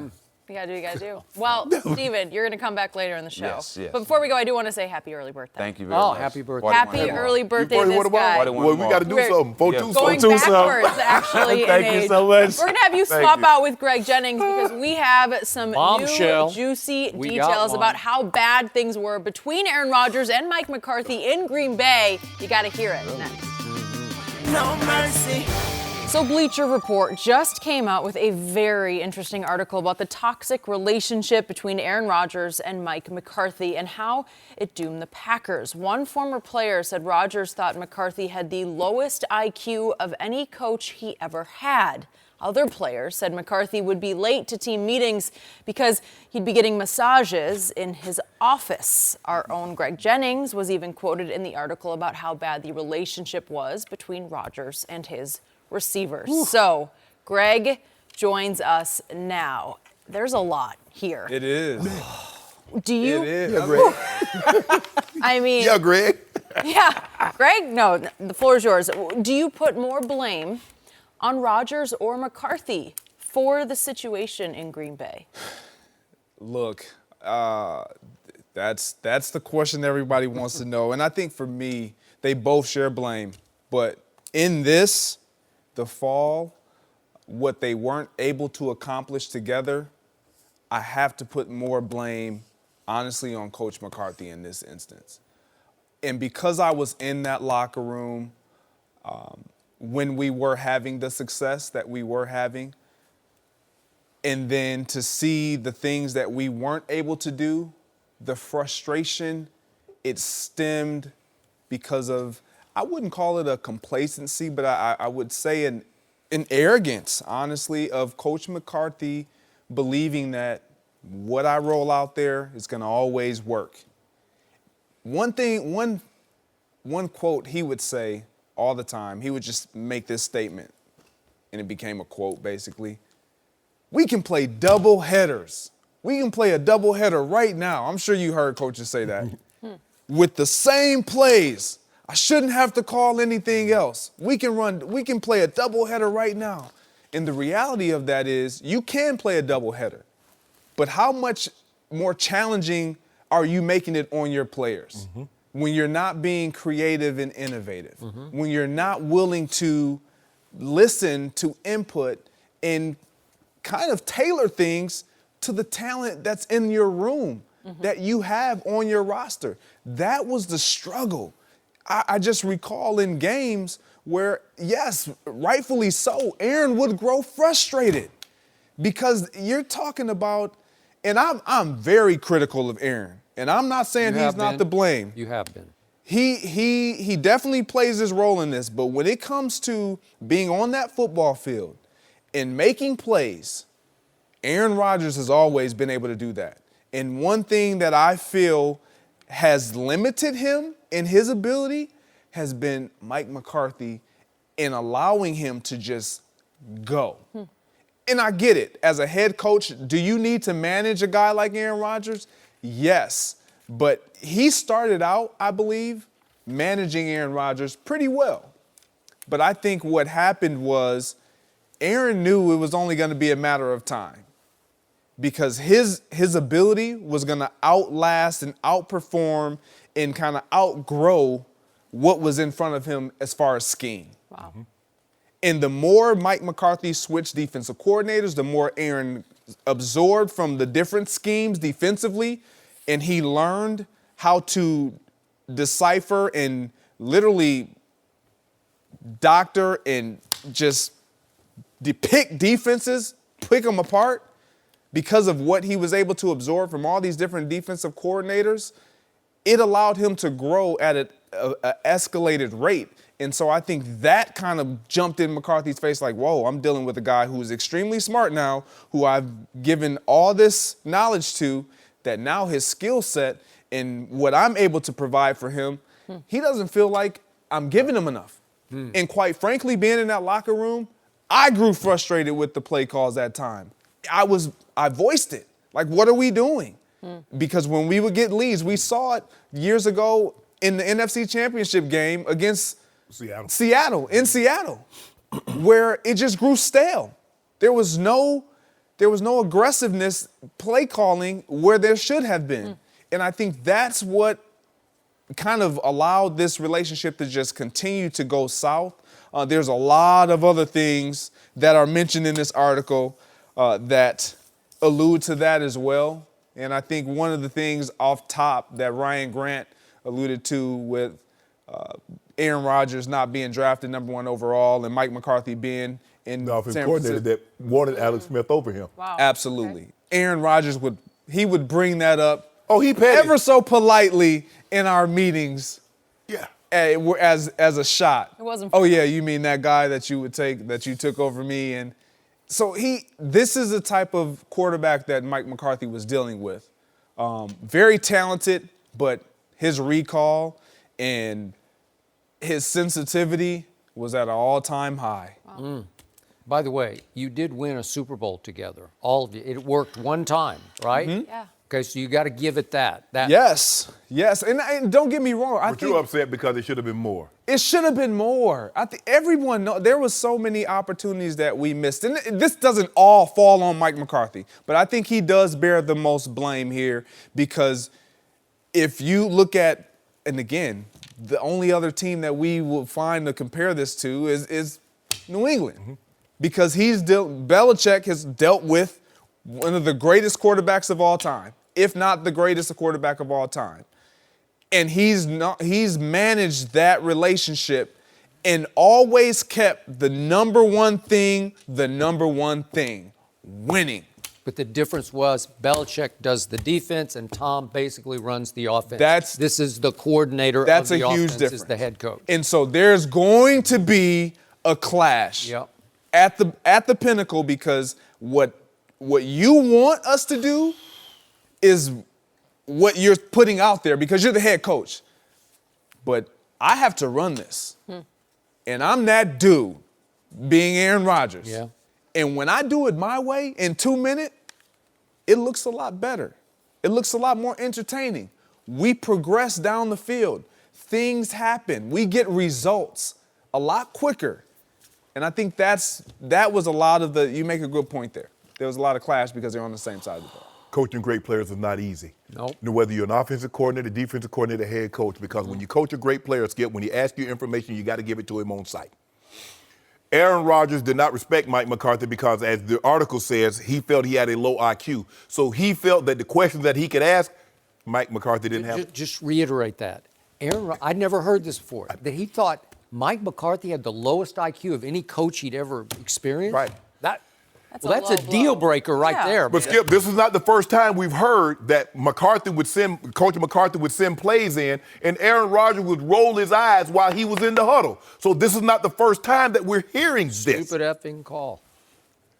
So, as you said, okay, I remember totally telling Mike, I'm open. He's like, well, you need to tell John. Mike Shanahan. So I said, I'm going to remember that. So if John calls a play, I don't care what you call. He called it. I'm running what he called. Because you told me before, listen to him and tell him to throw me the ball. So when you send a play in and I don't run the play that you called and he told me to run this, guess what I'm running? Skip, Aaron Rodgers, I did a piece on the Packers. And I was just walking around. I'm looking at him. I'm talking to people, getting the feel. When was this? This might have been 2011, 2010. For CBS? For CBS. Okay. Yeah, I came in and I talked to Greg, I talked to Donald Driver, talked to Jordy Nelson, and I'm just talking, and I throw out his name. Nobody really wants to say anything. I'm like, okay. So Skip, I'm just walking around. I'm looking at him, and everybody was like, I said, oh, I see.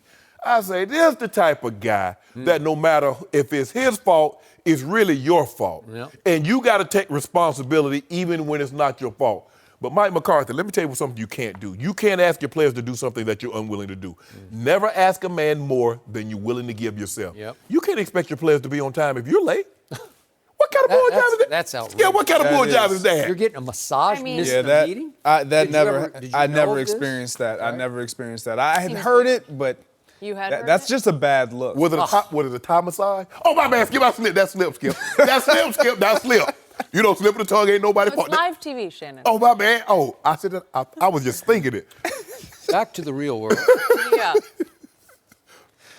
I'm dumbfounded by this whole thing. It's It's beyond toxic. And my first point is, if Aaron Rodgers could not get past that Mike McCarthy was the offensive coordinator of the San Francisco 49ers when they chose Alex Smith, if you can't move past that, it's Never gonna doomed. work. It's doomed. Nope. If that's going to stick in your craw, deep in your craw, that you're going to hold that against him at every turn, every play call, everything that goes wrong, even if it's mostly your fault, you're going to blame him for it.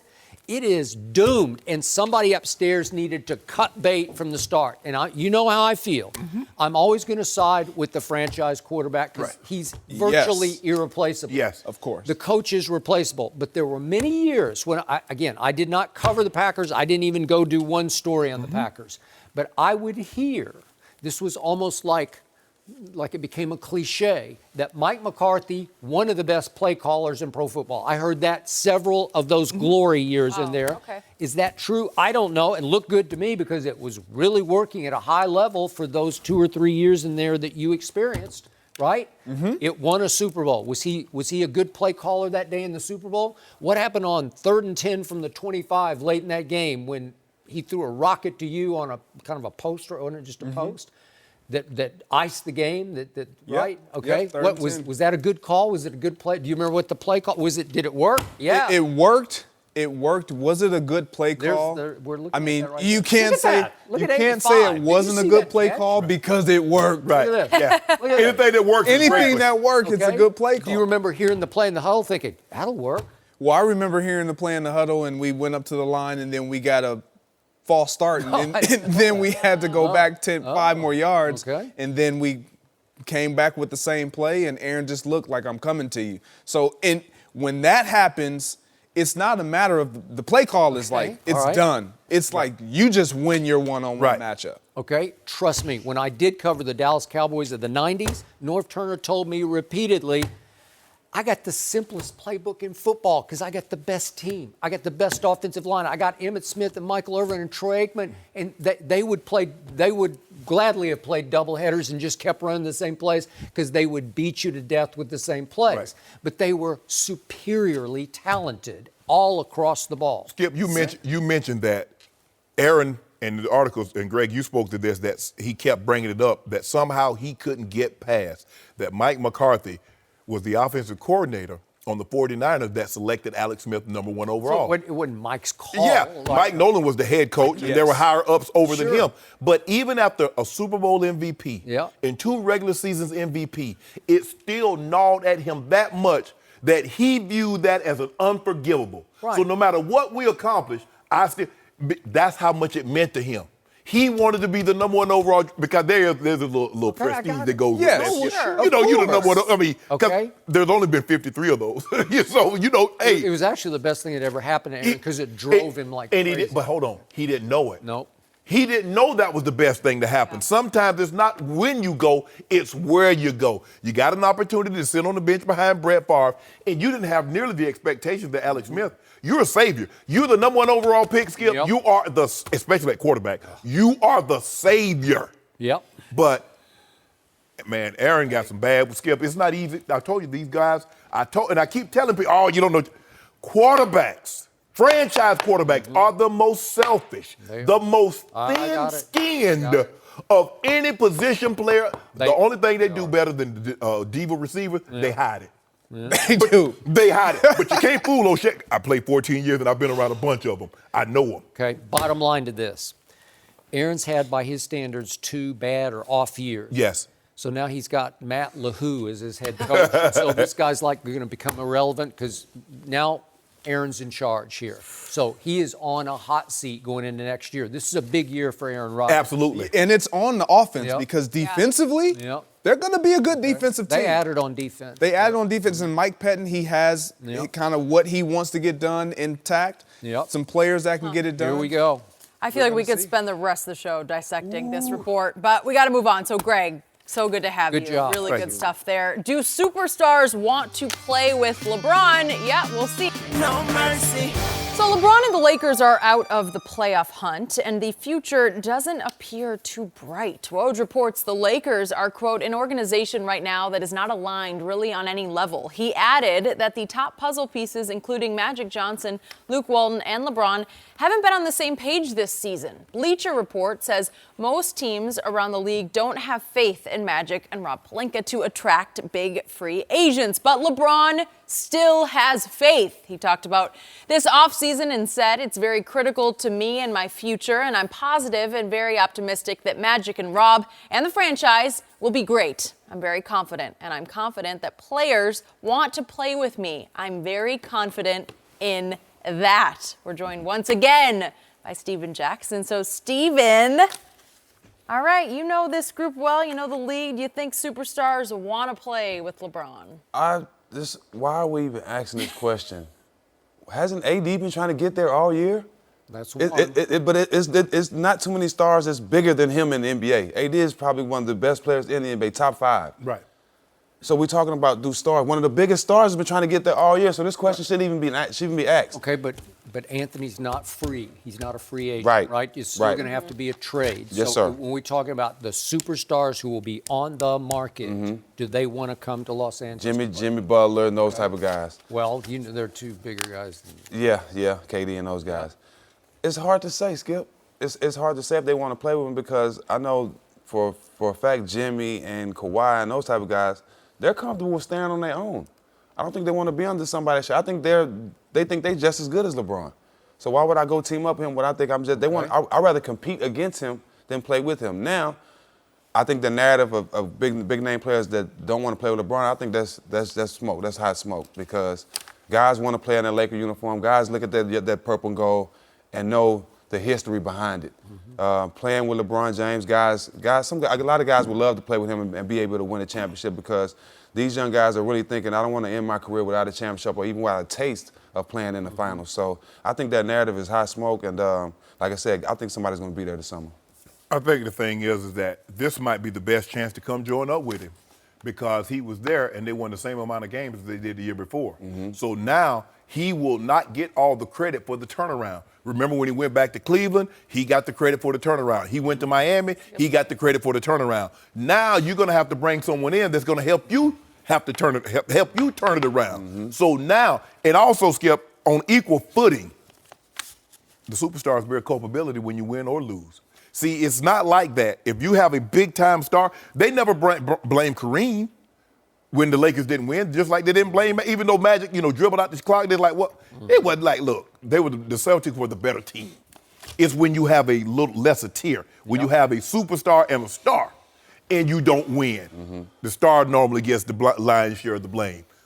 And that's what happened. Scottie Pippen, it wasn't until Scottie Pippen started elevating his game, like, man, Pip, I don't know if they can win with Pip, man. Pip, had the migraine, Skip, and he wasn't tough enough. Yeah. They said, look here, we tough enough. We plenty tough. We don't get past the bad boy Pistons even though they got older. That's what really happened, but that's not there. Just for this conversation, you know what I'm talking about, Skip. So speaking of lion's share of the blame, for years I have taken that as the #1 hater of LeBron James. And now I am stunned at how this media sky is falling on the Lakers because every day there's a new bombshell report. We had Rick Bucher, Bleacher Report, on yesterday, and he just declared LeBron is getting nobody except a B-list star that they're going to have to overpay for, either Jimmy or Jimmy Butler. Those are the 2 names. And that's not going to be enough, as we talked about previously. And now we got Wojnarowski at ESPN saying the whole organization is in chaos because nobody is on the same page. from Jeannie to Magic to Rob Pelinka to LeBron James, nobody's on the same page. Sound like Green Bay last year, huh? Dysfunction, it's chaos at the top, which does not make it an appealing place to land True. if you were a star, superstar. So I told this man, I got one just silver lining theory that makes sense to me, that the worse the negativity gets, the more appealing it might be to two guys you know very well, Kevin Durant and Kyrie Irving. Yes, sir. They are the two nuclear weapons on the market. They're the two best closers in basketball. They still have love for LeBron. Do they want to compete with him? Yes, they do. But in the end, might they, because they can be sort of childlike in their vision sometimes, might they sit back on July 1st or the night before and say, you know what, everybody thinks the Lakers are not the place to go. Let's go help save not only the Lakers, but the king. Let's go there. We'll show the world, because it's not like LA's a bad place to live. Right. You know, Kevin's still got two homes here. Right. Okay? So does this make it more attractive to your point because you're buying low? Yeah. Yes. Let me ask you a question. What if you just got one of them? Let's just say you got Kyrie and KD left Golden State. It's still not enough. I'm not sure either. No. I'm just Still not sure. enough, Shannon. Still Because not that enough. one guy. In Isn't that the crazy Eastern to Conference, say? maybe. Not in the West. That's not Crazy to enough. say now. The domino that makes it will clear I up get you. everything. It does. That domino, the 7-foot domino that's in Golden State, if he walks out the door, everything is because everybody feels they have a realistic chance now. It just cracks the door. Yes. It doesn't open the door. Oh, it's it open. doesn't swing. Oh, wide that's open. over. No. Yeah, that thing over. Look, I know Hey, what's do I you know. remember how your grandmother opened the door? When she tell you not to open, she don't know who coming, and she barely open people's eye. That's it. That's that much. If KD leaves Golden State, Yep. They don't have a chance. They're still gonna need some ammunition. We That ain't gotta- enough. That ain't enough. Look, they almost took him down a couple of years ago. Yeah. They took him down until they got that monster. They took him down because Kyrie. Don't do that. The closer, one of the best closers in the game. He was the best closer, but this is the first time in NBA history a man led in every statistical category that you can lead in. If there was a stat, LeBron James led both teams. Nobody has ever done it before or since. Some stuff Wilt Chamberlain couldn't even do. Now, if you did something that Wilt Chamberlain ain't doing, you doing something. But you do know championships are won in the last 2 minutes. Yeah. Let me ask you a question. That block shot. What was that block? That was big. That was big. How That's big? probably one of the biggest blocks in NBA The history. biggest. And Yeah. J.R. Smith set it up. Don't do that, Skip. He did. You trying to undermine Bron. Well, I don't know what. he undercut Stack, Higgy. you didn't know where Bron came from. JR definitely knew LeBron was behind him, and that's the way you play defense when you got a shot block. You make the guy pick the ball up and take an early made shot. him pick it He up. made him pick it up. But the man still had to jump out the rafters to get it. Yeah. Yeah, he Andre did that. Iguodala had to. I mean, look what Andre was. Iggy's like 42 years old. Don't do that, Skip.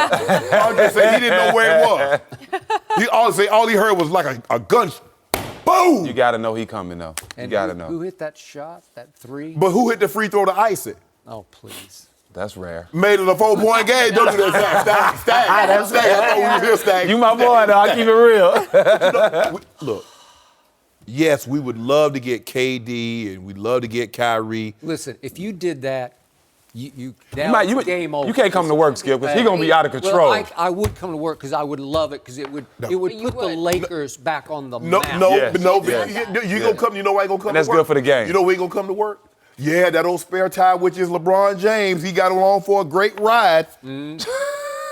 He'd be the third wheel, but They it'd ain't be be a no great third ride. nothing. He'd have a Shannon Sharpe Ravens ride. Would he not? Okay, Skip. Okay, That man Skip. is 27, 8, and 8. No other player in the NBA can say that. No other. Okay, I got it. Are we starting to see some decline in No. LeBron? Yes, a little No. bit. Just a little bit. Does he have an eye on Hollywood? Yes, he does. And I don't have any problem with that. Did he come here to do both? He You know did. what, Skip? I see a little decline in my Apple stock. I ain't selling it. All right. Now, how about Still that? holding on. I hear you. I hear you. The stock that has declined the most to me very quietly is Magic Johnson's, and I'm just shocked by it because I haven't heard from him. We don't hear anything from him, and I wonder how much clout he still has in this organization. Well, I'm you not hear- sure. Well, after Monday, if they win on Saturday, you'll hear from him gonna after say, Monday sure night. hope We'll see some shots in Minneapolis. Or will we just hear from Palinka? Yeah. Oh, LeBron. See. But don't worry about it, though.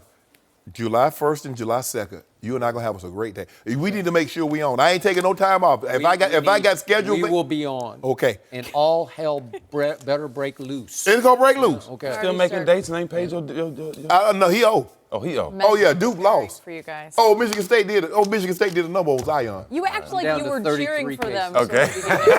So Steven, good to have you with us. Thank you. Always appreciate it. So, Skip, I'm going to warn you, this next one, it's about your Spurs. Did they win? They had a tough night last night, and really a little My coach bit had a extra tougher night. tough for I love it. Pop. We'll tell you what happened next. 2 games in a row, ain't it? No mercy. Well, the Spurs were blown out by the Nuggets last night, but the real action happened very early in the game. Gregg Popovich argued a call in the first quarter, then received 2 technicals and was ejected. It happened just 63 seconds into the game, which is a new NBA record. Then, after the game, Pop interrupted the press conference of Nuggets head coach Michael Malone. Let's take a listen to this one. That's what we expect from him. That's what we need from him every single night. Can I help? Excuse me. Excuse me. Excuse me. Can I help, Mikey? Good to see you, buddy. How you doing? Good job. We were just talking about an Now, NBA record that was set tonight. What was the record? What happened? Somebody got thrown out in 63 seconds. Are you serious? That person must have. I mean, he must have hit somebody. Huh?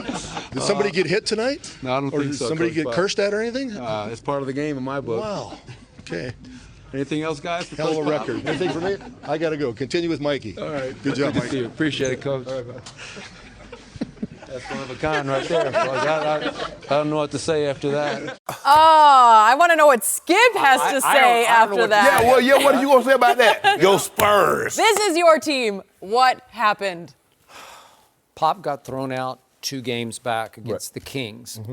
And I guess he rubbed all the referees the wrong way somehow that night because he got tossed early for no reason at all. I was watching it live, and I have seen him explode on referees and not get tossed. Right. I couldn't see. I'm pretty sure he didn't go any foul language, any immediate ejection term, the magic words. I don't think he used any of those. Okay. I don't think he got all that upset. He was incredulous at the first one and then the second one. And all of a sudden, 103 in, that the ref's called Mark Ayotte, and he's a 15-year guy. And I guess he just had it in for him last night because usually Pop gets ejected on purpose to jumpstart his team when they need some energy. Well, I don't think you need to jumpstart your team, even though they're playing back-to-back. So was Denver back-to-back from Golden State back home to Denver, and obviously San Antonio just beating Atlanta in San Antonio. But then for Pop to sort of photobomb or invade Mike Malone's post-game media session, it's just out of bounds to me. You just got your butt kicked by 28 points, and you're going to go fraternize and hug him and buddy up to Mikey? So that's what you're really upset about, I'm isn't it? very Didn't upset like about it that? because he had little to nothing to say to his local media in his first press session. He just dismisses them as he is wont to do, talk down condescendingly to them. I don't have anything to say about that. And then he goes and has everything to say to the Denver media. I don't know what that's about, but we still got this. We still got the 7 seed because we're going to win our last 3 games and we're going to be okay. First of all, much longer are we gonna let Pop get away with this bull jive? Thank you. No other coach can get away with this. Skip. No would get Been away. doing that forever. He gets what he's got, the grandfather pass. He is. Yeah. But again, Skip, it goes to the fact that when you win championships, Yeah. oh, yeah, he did that, but he got 5 championships. Come on, Pop. Come on. Okay, let's just say for the sake of argument, LaMarcus Aldridge did get fouled. It warranted that for you. Skip, they didn't even toss him out. He in the center court, following the ref, and they still hadn't thrown him out yet.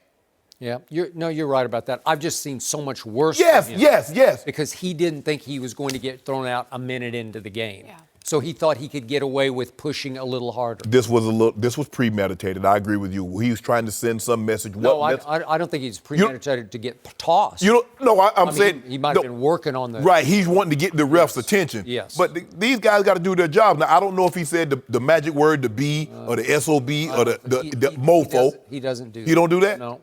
Well, he should have been tossed then. No. But you got to let the man do his job, Skip. Yeah. You can't show up at a man's job. See, now you see what they do, Jenny. That's what the player's saying. I show up to do my job, and the fans talking to me in any kind of way. The referees show up to do their job. They don't let coaches, the players talk to them in any kind of way. They get run. Yeah. So we're going to start running folk. Pop, you wrong for this. Okay? You dead wrong for this, Pop. He's also In the middle of dead the wrong floor. for what he did after the game. Oh, you don't like it photobombing? Well, I don't want the players fraternizing. I don't want the coaches hugging and kissing after games. I just don't. Friends. Yeah. He the grand poobah. He is the grand poobah. I don't even think they're that close. They're not. It's just like he's a disciple, you know. But he's the longest tenured head coach, and Skip, and the coaches, he's mythical. Boy. Well, guess what? I think we're going to get Denver in the first round. Okay. Oh, that's what you want. You wanted that too, huh?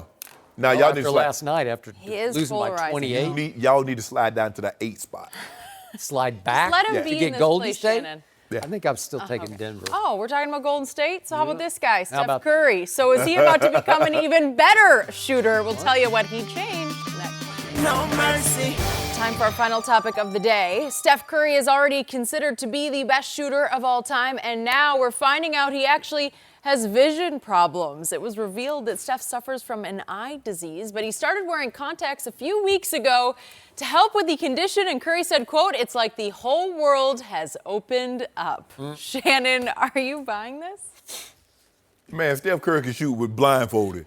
I agree with that. You don't become that good of a shooter with bad vision.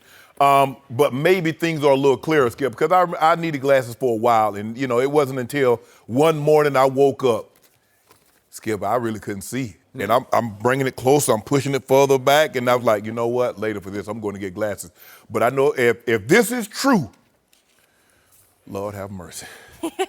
The greatest shooter ever just got greater? Yeah. Really? What, is he going to be shooting now from half court all the I time? don't know. He has been on the hottest streak of his career. 5 or more threes for 9 straight games. That's pretty great. Yeah. But contact lenses do not help your nerves.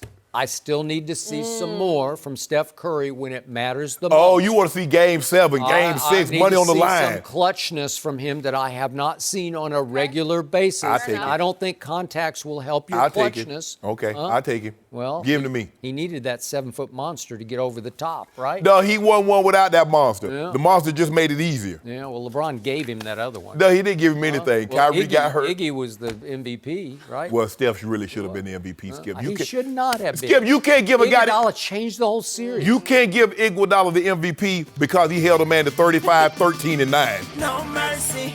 Thanks for listening to the Undisputed Podcast. I'm Jenny Taft. Join us again at the same time tomorrow morning, 9:30 Eastern. We'll see you then.